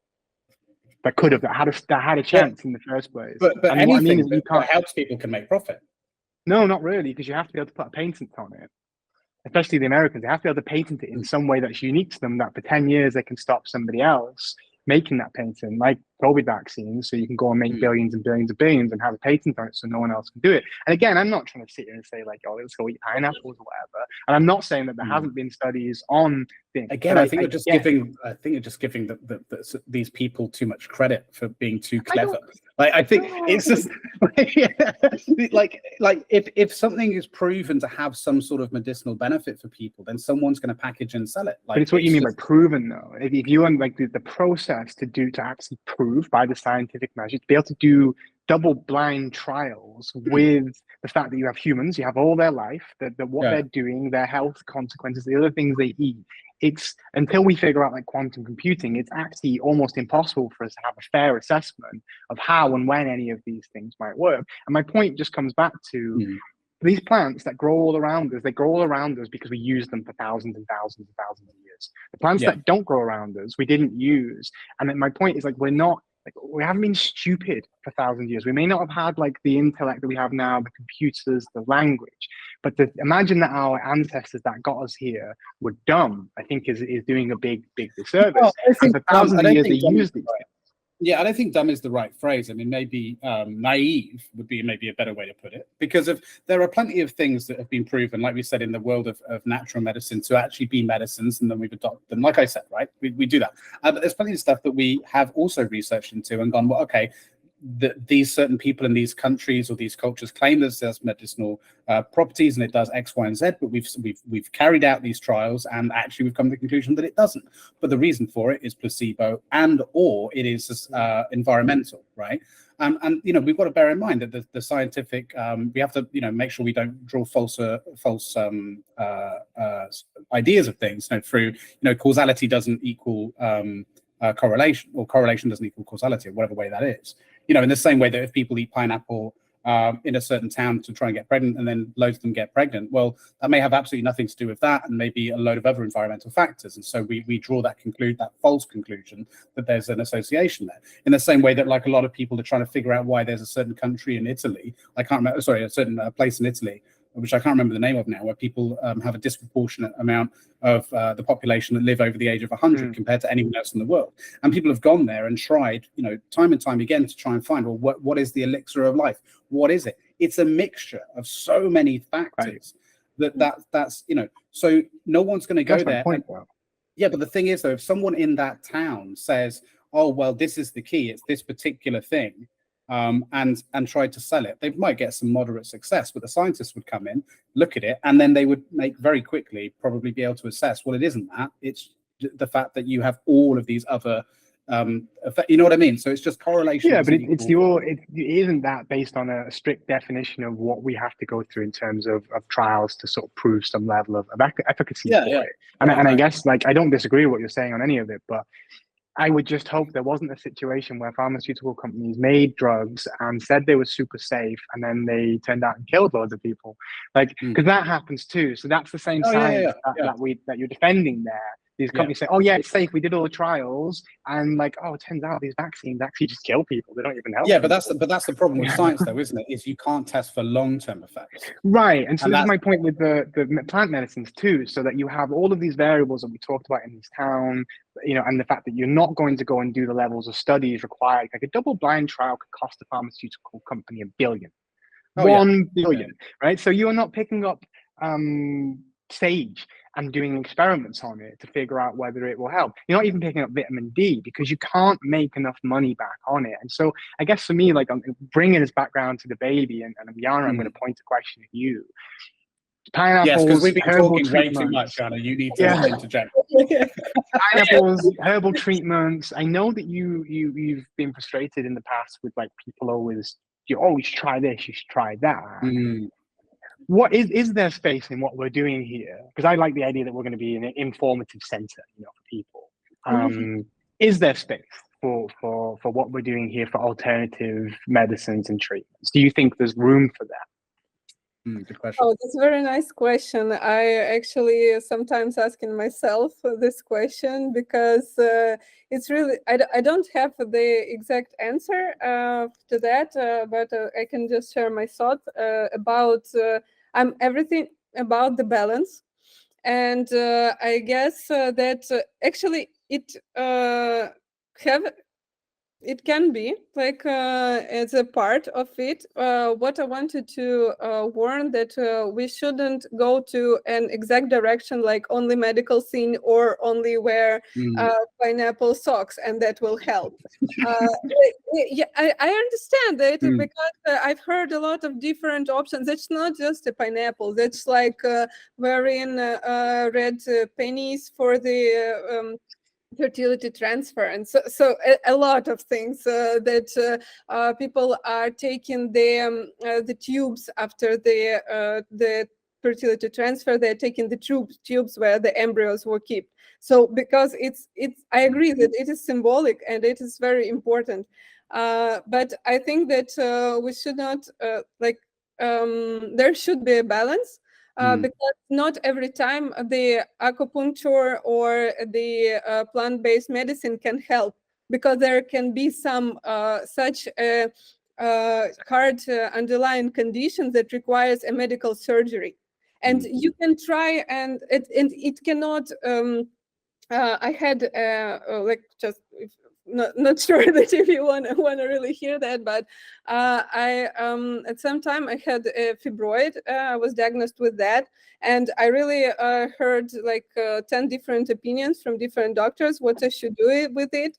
But eventually I would end up with the surgery, because there were some medicine, there were some trial medicine, and there were plant-based solution, homeopathia, and everything regarding that. So I heard a lot of different options, but actually it ended up with the surgery.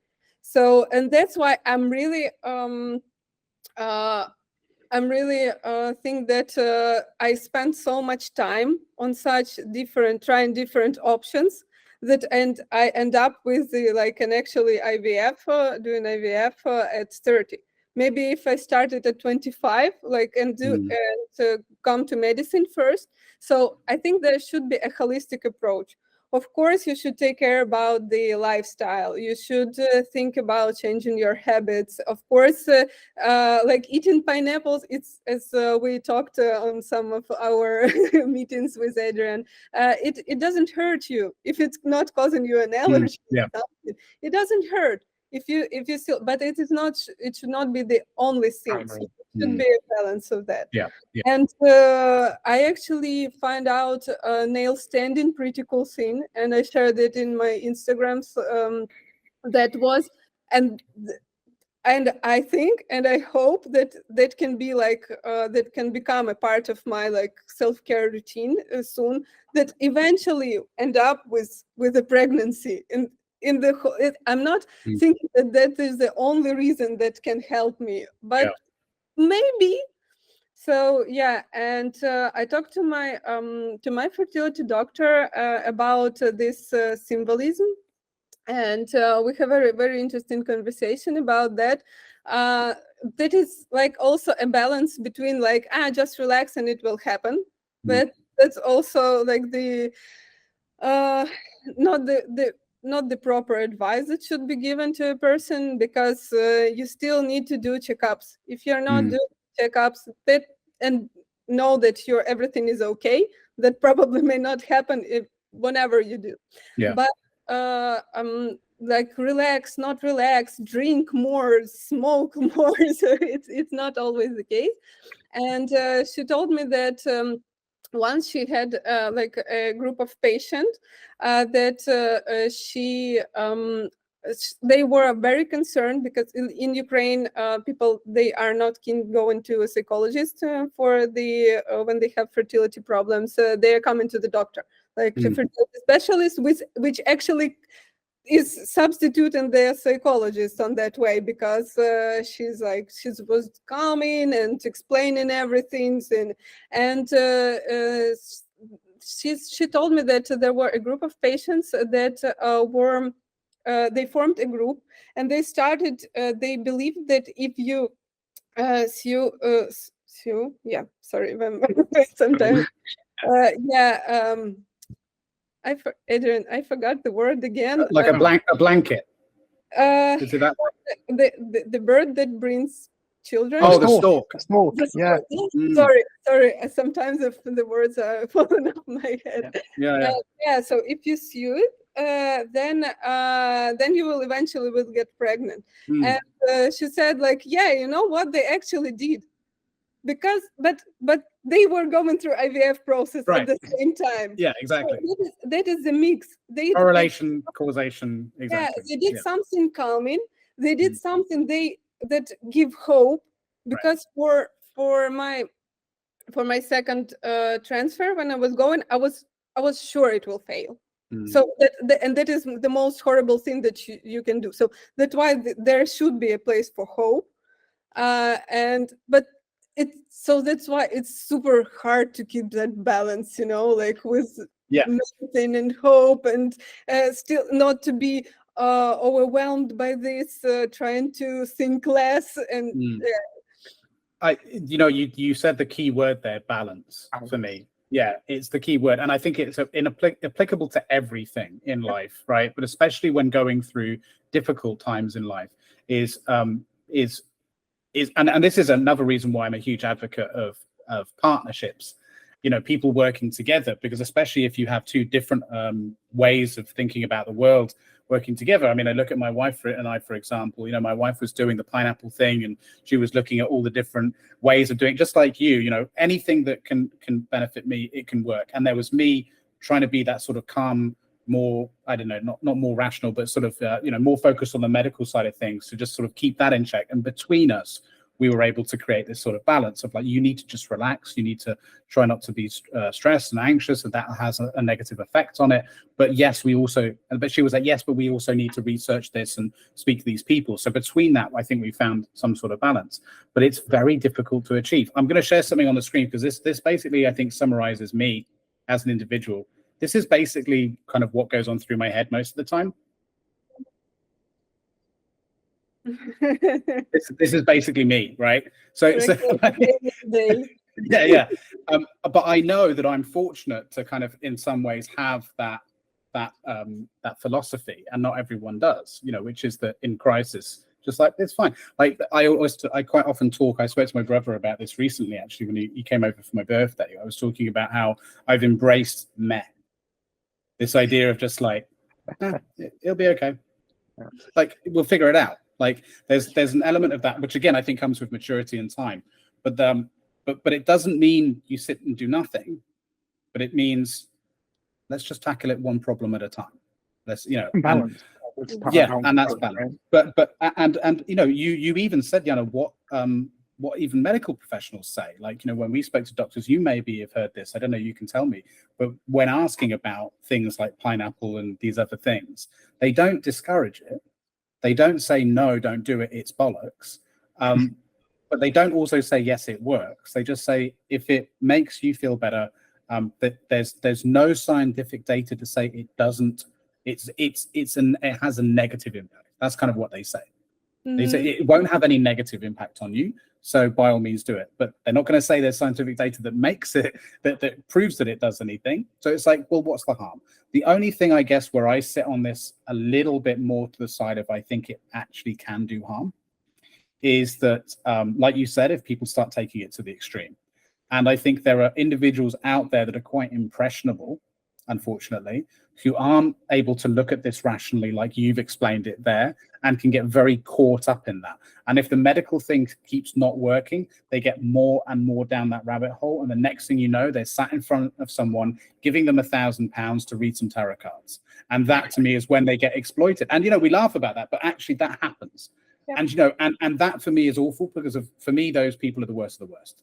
And I don't care who I offend when I say that, but mediums, tarot card readers, these kinds of people, they are the worst of the worst, because they are exploiting the most vulnerable in our society.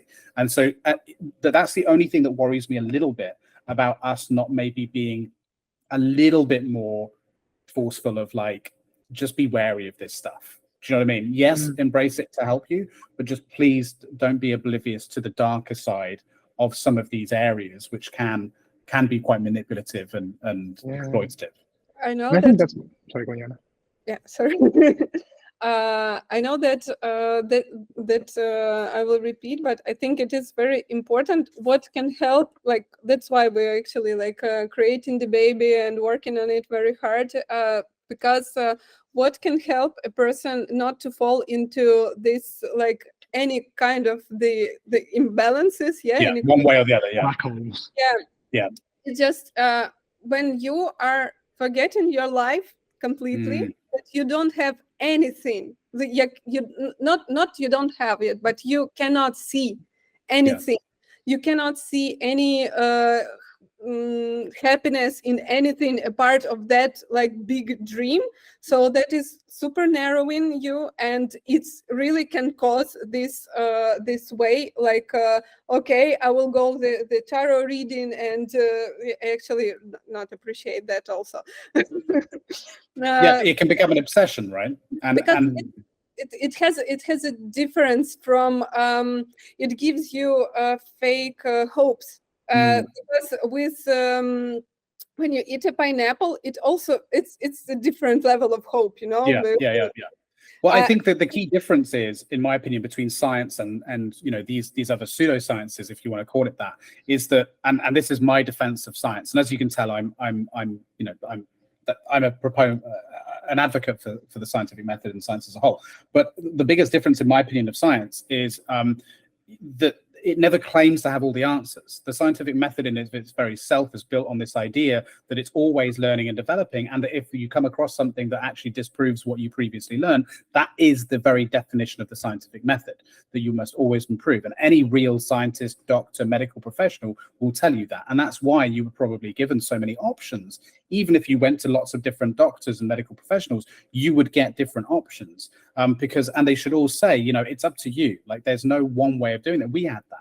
It was like, you know, you've got these different ways of doing things. You would have to decide yourself and do your own research. You know, none of these are 100%. But then on the other side, pseudoscience and these other ones, they claim to be the solution, 100%. You know, you come to see me, I will give you a reading and it will be 100% accurate. You come to see me, I will definitely speak to your dead relative. You know, it's all 100%. And I think we should just generally have a distrust of anyone that says 100% accurate. You know, like even my antibacterial spray says 99%.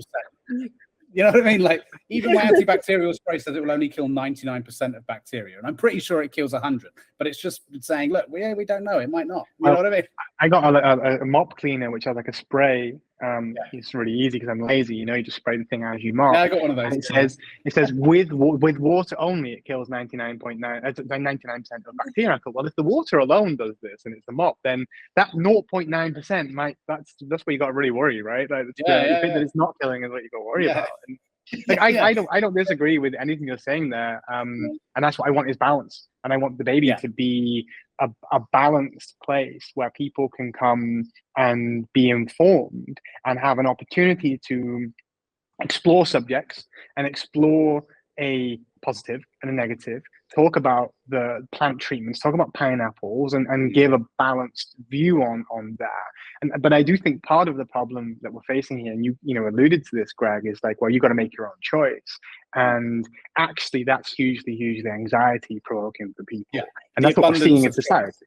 Right. That's what we're seeing in society right now, right? Evan, I have this argument with people a lot because I say, you should plan, you should figure out where you want to go and start making progress towards that. Because if you won't, you're going to feel incredibly anxious. And people say, shut the fuck up, Adrian, you're stupid. I've got to keep all of my options open. No, you're absolutely right. To do this. It comes down to what we said earlier about purpose. If you have a goal, you have purpose. If you have something you're working towards, your purpose, that annihilates more anxiety, because then your choices become more and more narrow. Exactly. Right. Like, I wrote some article about this a few months ago about how, like, you know, flippantly I said, oh, when I'm driving my car, I love to have 10 different options of where I can turn in any moment. Like, no, I don't. That would be terrible. And that's what life is for people. And I see a lot of my friends and people maybe a few years younger than me very much caught up in this idea of like infinite choice, infinite I've got to keep myself open. They won't even commit to a date next weekend because it's like, in case something else comes up, right? And that is the literal definition of anxiety, right? Like, you not knowing where you are, right? So designed, pick a target, focus, move towards it. If you're not making progress towards your target, your body's telling you you're lost and you don't know where you're going. Physiological anxiety response from people.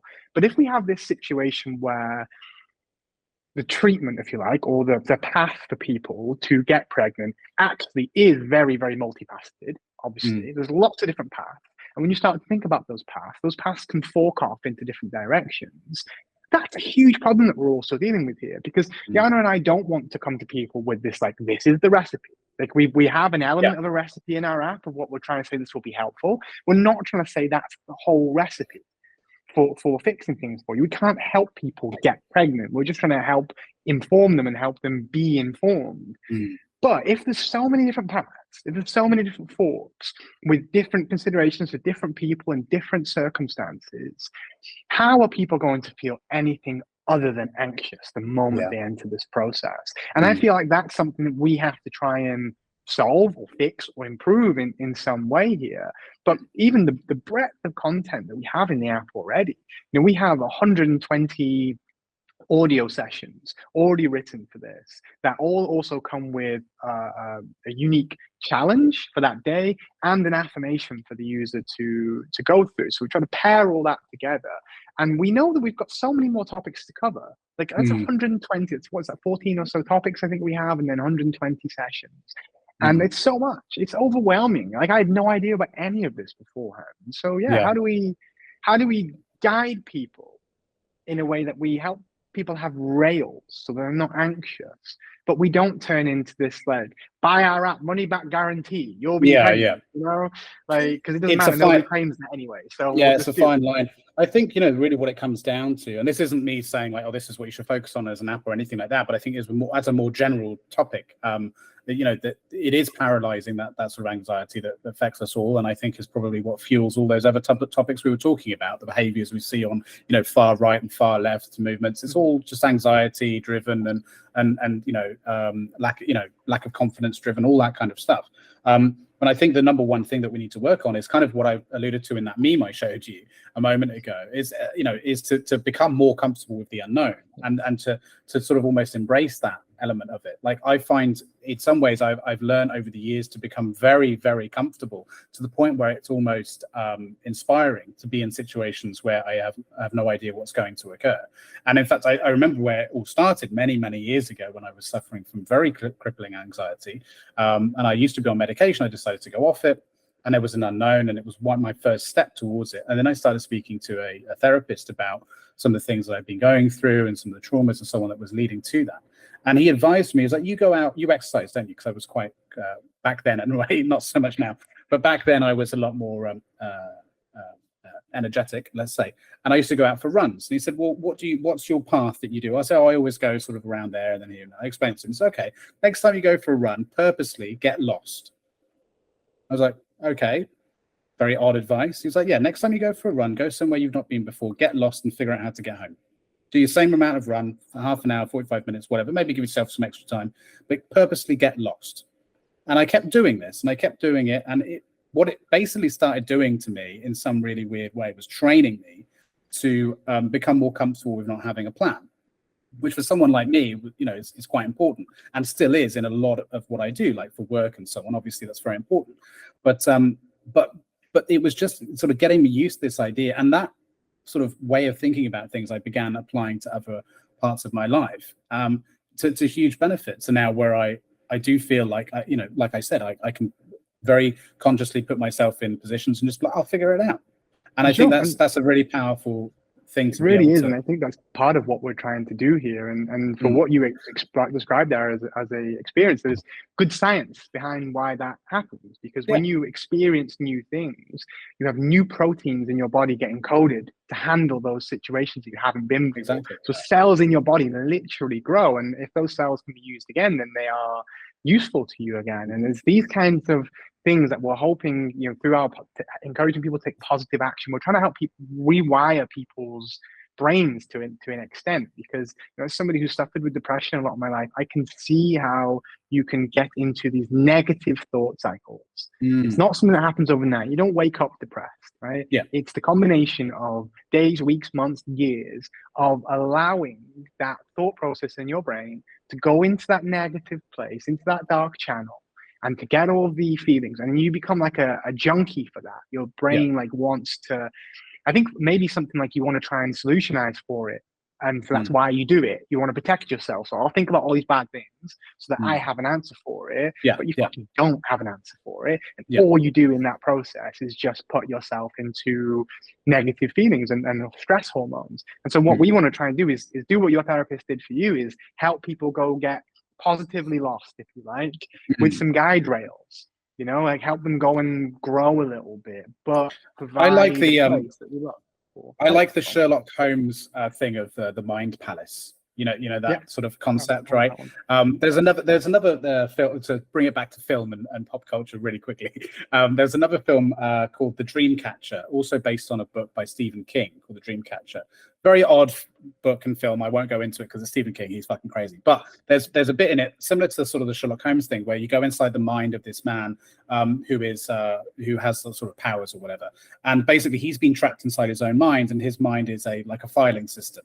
And the reason why I like that as a way of sort of visualizing our thoughts and our feelings is not because of, I want to become a robot or anything. Like, there's a lot of it which is just laying on the floor and it's a mess. That makes me human. But when it comes to intrusive thoughts, when it comes to anxiety or the thoughts that may push me more to the side of being depressed and anxious, I might look at a situation, and yes, it's important to play through the different scenarios that could occur, like you said, to prepare ourselves for them. But once I've done that, I file it away and I put it in my box and I go, okay, that's for later. And I think that's the difference, because otherwise, if you have that all out on the desk and you're looking at it all, like, these are all the possible ways this thing can go wrong and affect me, kill me, and hurt my family and everything. If you were to have that stacked high on your desk and you're looking at it all, like you're trying to solve a crime, it's not going to help you. But it's sometimes just ordering things, putting them away and go, okay, that might be useful later, might not be. I've got a whole drawer dedicated to the zombie apocalypse. You know what I mean? I'm ready. I'm ready. If that shit goes down, I'm ready. But it's out of the way. I'm not going to worry about that right now. You know what I mean? But just to bring it full circle back around to you, Yana, we've talked obviously about how, going through these big experiences, I think, can prepare you. Obviously, with the war in Ukraine, do you feel like that? I mean, not to sort of trivialize this by any means, but do you feel like in some ways that's given you some more mental ammunition because of the situation that's occurred there and the trauma that presumably is associated with it, to deal with your own journey? So in some ways, sort of prepare you psychologically to better deal with the journey through IVF and so on. Oh. I know it's sort of a big question. I said that so flippantly, but like, I know it's maybe quite a big question to ask, but the very first questions when I asked myself when the war started and like the invasion actually started was how can I bring up a child in this world? And that was a big thoughts about it, and that was for half of the year I was thinking, and I was only like about these thoughts, like, okay, so I was dealing it, and I found it beneficial that I wasn't like pregnant and I wasn't a mom at that moment, because like people who, like women are super brave there, who took their children and went out of the country alone without support and so on.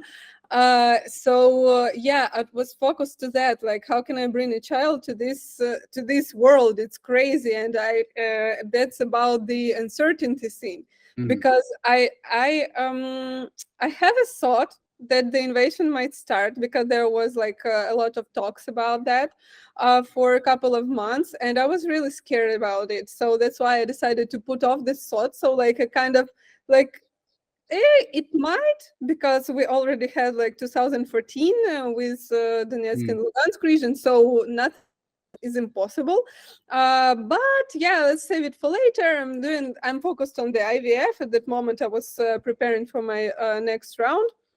And after that, I was consumed with this thought about the child and having it in these times. But then I started to think more deeper into that, and I thought that that's actually not such a bad idea, because we need more Ukrainians, definitely. That was not the only reason, but that thing that prepared me helped me to prepare for uncertainty, because I separate the like people who were in the country at that moment and us who were outside, but still where there was a lot of uncertainty. There was a lot of uncertainty because we need to figure out, we were hoping that it will end up very soon, and we were waiting for that. So you're like, that was some like waiting period, but then you need to think about where will you live? the change in the home. We left our home from. We were going to vacation with just 2 backpacks. With like I had like only 1 T-shirt to change, like nothing at all. So nothing of my things and belongings. And you have like how could that be? So and that I guess helped me a lot to become more thinking about that it's not that uncertainty helped to deal me with this uncertainty, and that's that the same example as you told me, you're dealing it with by practice. And you become more comfortable with it over time. And at that moment we decided to move to Budapest with my husband, because that was like a solution for then. And a year from that we moved to Spain. It is the most uncertain thing like we've done, because at that moment we have no jobs here, like actually nothing apart my parents who are here, so they can like help with some for the first time. But so that's why I think I'm much stronger with uncertainty right now. So would you say you're more inclined to take risks now in your life, bigger leaps? There is also a thought like you should do it now, because the future can end up soon. Thought that coming. And actually that's my trip to Kiev was because I actually decided to continue with the IVF, but unfortunately like that didn't happen because of the missile attacks, and that was I decided to leave and to keep my mental health safe, mental and physical health safe. Do you mind me asking where you are in your journey with IVF now? Are you still continuing? Right now, no, we have frozen embryos in Kiev, and we are here. So that's like that is the thing. But for us, we decided to. That's not the thing that we gave up, or we're just actually postponing it, because. But the reason for that is not because of the failures or something like that. That is a mature decision that we decided to settle down here, to find a home, and then we'll get back this way or another way, or we'll get back to this process. But for now, it's like that. Yeah, well, look, I really hope that it's when you do decide to get back on that journey, that it's successful. Wherever it is you end up doing it, hopefully, back in Kiev sooner rather than later. That would be the ideal scenario, wouldn't it? I would imagine. Well, I don't know. Would you go back if things were to settle and you were able to? Would you go back now, or is that it? Have you got the bug? And just move to Barcelona, mate. Like, not thinking about anything or going back anywhere else. No, it's like life's good. No? Would you stay in Barcelona even if you could go back to Kiev? Would you stay? Actually, I've always dreamed to live in Spain. Oh, right. Well, there you go. Not always. Okay, it's for the last like 7 years since I've traveled for the first time. I've always dreamed that. So that's why I guess I would like to stay here for some time, like for a year or 2 or 3, just to see if this is like the place I really like, or that was just my imagination bringing up beautiful pictures. But I don't deny it to go back to Kiev. Because there will be a lot of work to do. We need to move the economy up, and I hope that once we involve with Debaby on the American and the UK markets, we'll be able to rise it also in Kiev.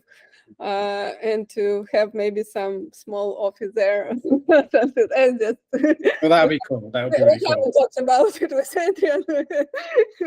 Yeah, that would be nice. But I only just sort of realized 5 minutes ago we've been talking for 2 hours, which just every time I do this, it just flies by. I hope it has for you anyway, as well as for me. Yeah. But I feel like we could probably talk for another 2 hours, to be honest. So there's so many things that you said at the beginning that I still didn't even like. I sort of made mental notes on that I wanted to touch on, but we can do it another time, maybe. Yeah.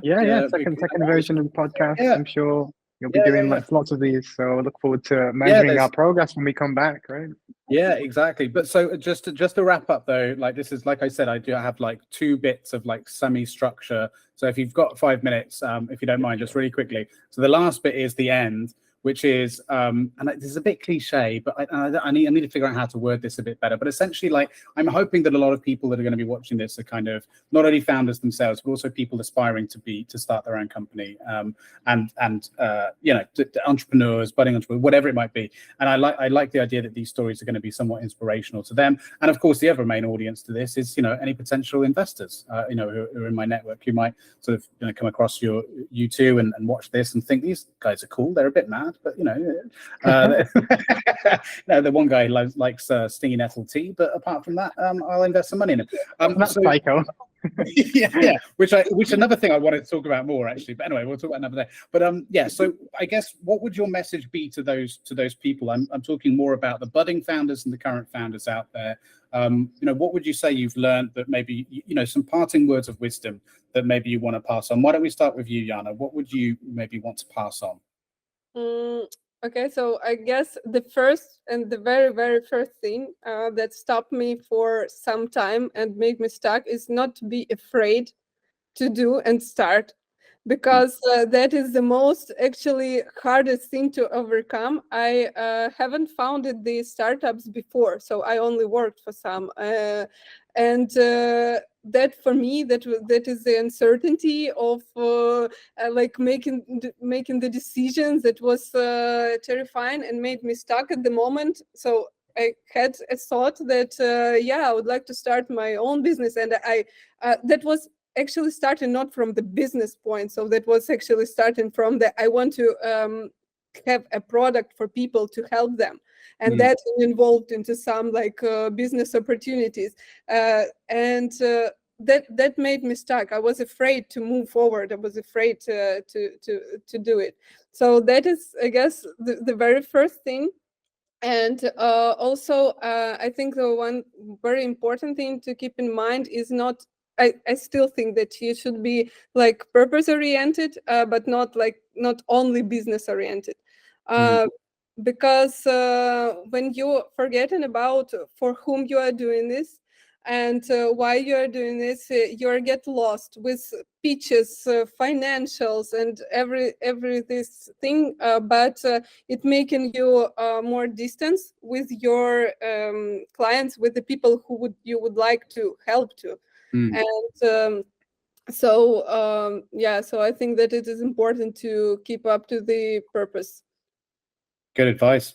And it kind of ties into what we were just talking about, right? Not being afraid to just go for it. Yeah, being comfortable with that. Yeah.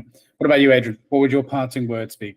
I only have bad advice. That's all I'm going to Go give. for it. No, Go for it. I actually, this is a really hard question to answer, and like I don't honestly feel really qualified to give a significant amount of advice on this. This is the first time I've been part of a startup before from an early point, but this is my first time founding a business, and I guess things that I reflected on myself would be like, I worked for 15 or so years. I had pretty reasonable career where I had credibility and, you know, people and responsibility as well. And I think it would have been very easy for me, and perhaps I did this at the beginning of the journey, is sort of kind of come in with this mentality of like, well, I know stuff. And the reality is I know fuck all. And I have to learn new stuff all the time. And that's now, actually, this last few months, I've started to become a little bit more sort of appreciative of myself, if you like, in that in this last few months, I actually, you know, taught myself a few new tools, new coding languages, learned a lot more about AI, learned more about launching apps. You know, I'm a developer, but I've not been an app developer for over 10 years. And so developing apps now again is actually something I'm finding I'm really enjoying compared to perhaps, you know, big elements of the career I had before. And so I guess partly my advice would be on the figure out how you can learn and that you accept that you will have to learn some things, and that should be inherent. But I guess ideally that find a way to align what you have to learn with what your goals are. right? And that's the big thing I'm always talking to people about. What do you want? Why are you doing what you're doing? And whether that's like career coaching or whatever, but I always try and get down to people like, what is it you want? You don't want a successful business. You don't want to learn this language or to have that skill. You want some outcome. And for me, it's like, I want my own property. I want a big farm or something like this. You know, I want a place that I can have stability. I've moved around. Lots of stinging nettles everywhere. Singing nettles everywhere. I want to play in a blues band in a local bar, all these kinds of things, right? But I want security and stability for me. And so when I think about how I'm going to get that, I think about what skills I need to help get me there. And then coming into this project with Yana, I was also very looking at the situation, going, right, well, what can I learn from Yana here? What skills can I develop that I need to develop? And why am I motivated to do what I'm doing? And so that in the days when you're frustrated as fuck and you feel like you don't know what you're doing, nothing's working, and you don't get traction, you have a fighting chance of like carrying on, because at least you know why you're doing stuff and you can see these clear benefits to you. And so I feel like for Yana and I is the very least out of all this, even if it doesn't become what we want it to be, and obviously I very much hope and believe it can be, but I can see some very, very clear things that I personally at least will have gained on that process. And that's what motivates me to keep going. And so I think that's my biggest advice for anybody is if you have those whys nailed down why you're doing it, and you can bear anyhow. I'm plagiarizing like Nietzsche or something there, I'm sure, but like that is really, really, really true. And that's helped me a great deal, continues to help me as I have to learn all these crazy things now and go back to a place in my career where I'm the fool again. And like be prepared for that. Like really, really be prepared to be fucking idiot again. See, again, it comes back to, you've just exemplified the reason why I love partnerships, because of both halves of what you just said perfectly match to me. You're saying about, Yana, about just starting and not being afraid to start, and you're saying about identifying your gaps in your skill set and not being afraid to learn. And for me, what the key to that is, and I've had these conversations multiple times now in these sessions, it always seems to come back to this, is just start and essentially figure out and learn as you go. That's basically what it comes down to, because a lot of people, I think, make the mistake of sitting down and wanting to learn everything and trying to plan it out. They're like, oh, okay, well, in that case, I need to learn how to use this. I need to learn how to use this. But before you know it, you're doing everything but making progress on what you need to be doing. Make a start, identify your gaps in your skill set that you need at the time, fill in those gaps, move on to the next steps, and just rinse and repeat, really, isn't it? Like, I just think you have to know why, though. You have to know why you're making that start. Exactly. That's really important to me, because I get really concerned about this message in the world too much, like just get out there and start. And what I see that is firing people into depression, because what people do is they don't think why they're doing it. They start, they fail, they start, they fail, and suddenly I failed turns into I always fail, and it turns into I'm stupid and I'm not competent, and suddenly you're depressed and you're not really functional in life because you took that mentality of just start. And so I do agree with the start and make progress, but just like point yourself up in a direction first, because if you're pointing down when you just start, not going to be a good outcome for you. You know? And also, both of you prefixed what your advice was with the fact that you have both worked in startups before, that you both have a wealth of experience, and you both had careers before, and that's also something not to be sniffed at. You don't need to come straight out of school or college or university and create the next Amazon. That things take time. You need to learn a lot, make mistakes, watch others. There's a lot for that. There's very few people that are in the situation where they can just come straight out the gate and make a successful business. That's not to say you shouldn't try if you want to, but I think more commonly than not, just get a job in a startup, get a job somewhere, absorb as much as possible, be a sponge, that kind of thing. And to a bit of shameless self-promotion too. I mean, a lot of what I do is as a result of what we're talking about too, is that, people are inherently very bad at knowing what they are good and bad at. Right. And so a lot of what I do is helping founders identify what they need help with. Right. And advising on that. And so saying, right, we should focus on this area. And when you're an early stage founder, you're a generalist, like you're a specialist generalist, as it were. Like you need to be good at everything. But as time goes on and the business becomes more mature, then you need to become more focused. And sometimes you need someone else to do that. And unless you're as lucky enough to have two founders or multiple founders, you don't always have that.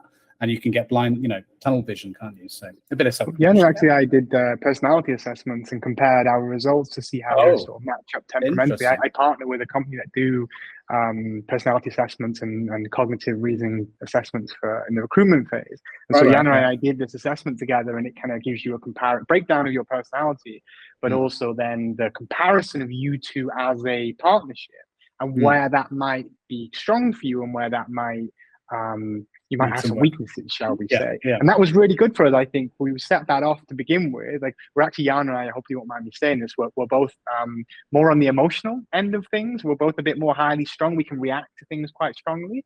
And I think it was really, really useful probably for both of us, knowing that about each other, and knowing that, okay, if there is a moment that things feel tense, it's maybe a little bit more just about the other person's like inherent temperament, rather than it being now that they like hate you and you're going to have all these big problems as founders. And I certainly think for me, even when we look at the stuff that we're not doing well, which like might be sometimes doing enough of the action thing, we now have a clear idea as well. Like, when we bring the next person in, actually that person probably should be a very, very highly structured, organized person, because that's not us, right? Like, when neither of us are that. And that's beautiful in some ways. The only thing is, though, you won't.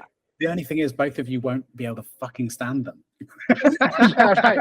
I don't know. I love organized people because I'm so unorganized that I'm like, you can do the organization. Right, sort of like, thank you. Like, yeah. so do you know what? You run it. We're gonna go. We're going to pub at the beach. Yeah. Well, look, we've got to wrap it up, but it was so lovely speaking to you both. Thank you so much. And we'll definitely have to do this again. Like I said, I will bring people back on once you've had that. Like, if we have nice conversations like this, why not, right? Because there's still so much more to talk about. But we'll obviously be in touch. I mean, you're not going anywhere. We're not going anywhere. So I wish it all the best success. And in the YouTube video, when I post it up, there will be links to both your profiles on LinkedIn, as well as the Debaby website, where currently people can register interest, right? So they can get information, I assume, for how the app's developing and so on. And of course, if anyone wants to invest, you're actively raising at the moment. Is that right? Nope. No. Okay. No. We'll come back next time. I think we'll discover next that. time we'll talk about it. We're not actively raising. Okay. So if anyone wants to give you any money right now, you'd say no, thank you. It depends on the subject or the terms of that money, but if you just someone can come give me 10 grand for a laugh, then you can. Here's my bank details. So if anyone out there wants to give Adrian 10 grand for a laugh, then they know where to find you. But we'll call it there. Advice and help. Love it for that. So any investors want to reach out and give advice, then they are more than welcome to. All right. Yeah, good. and we're also open to hear about the experience of others, because I wanted to thank you and to raise up the point that it is so the conversation about the baby is going so much different if the person is aware of the process and have been. So because especially from the male side, because when I talk to different people when I was starting about the idea and everything with other founders, and they were male and successful founders, and they were like talking like, it's a niche topic, it's not a problem. It's really not. It's really so not. it is completely different. So that's well, why maybe next time I can bring my wife on. We can talk about her experiences. Yeah, that would be glad if you, your wife, or any other want to share their story, their experience, the past or the success story or the current story. We'd be glad to hear, because it's everything puts up into into a bigger picture of our app. Yeah, absolutely. All right. Well, wonderful. Thank you so much. I'll let you both enjoy your days. Thank you again, and I look forward to following the journey. And we'll speak again very soon. Thanks, Greg. Thank you. Take care. Ciao, guys. Someday. Ciao, ciao. Bye. Bye.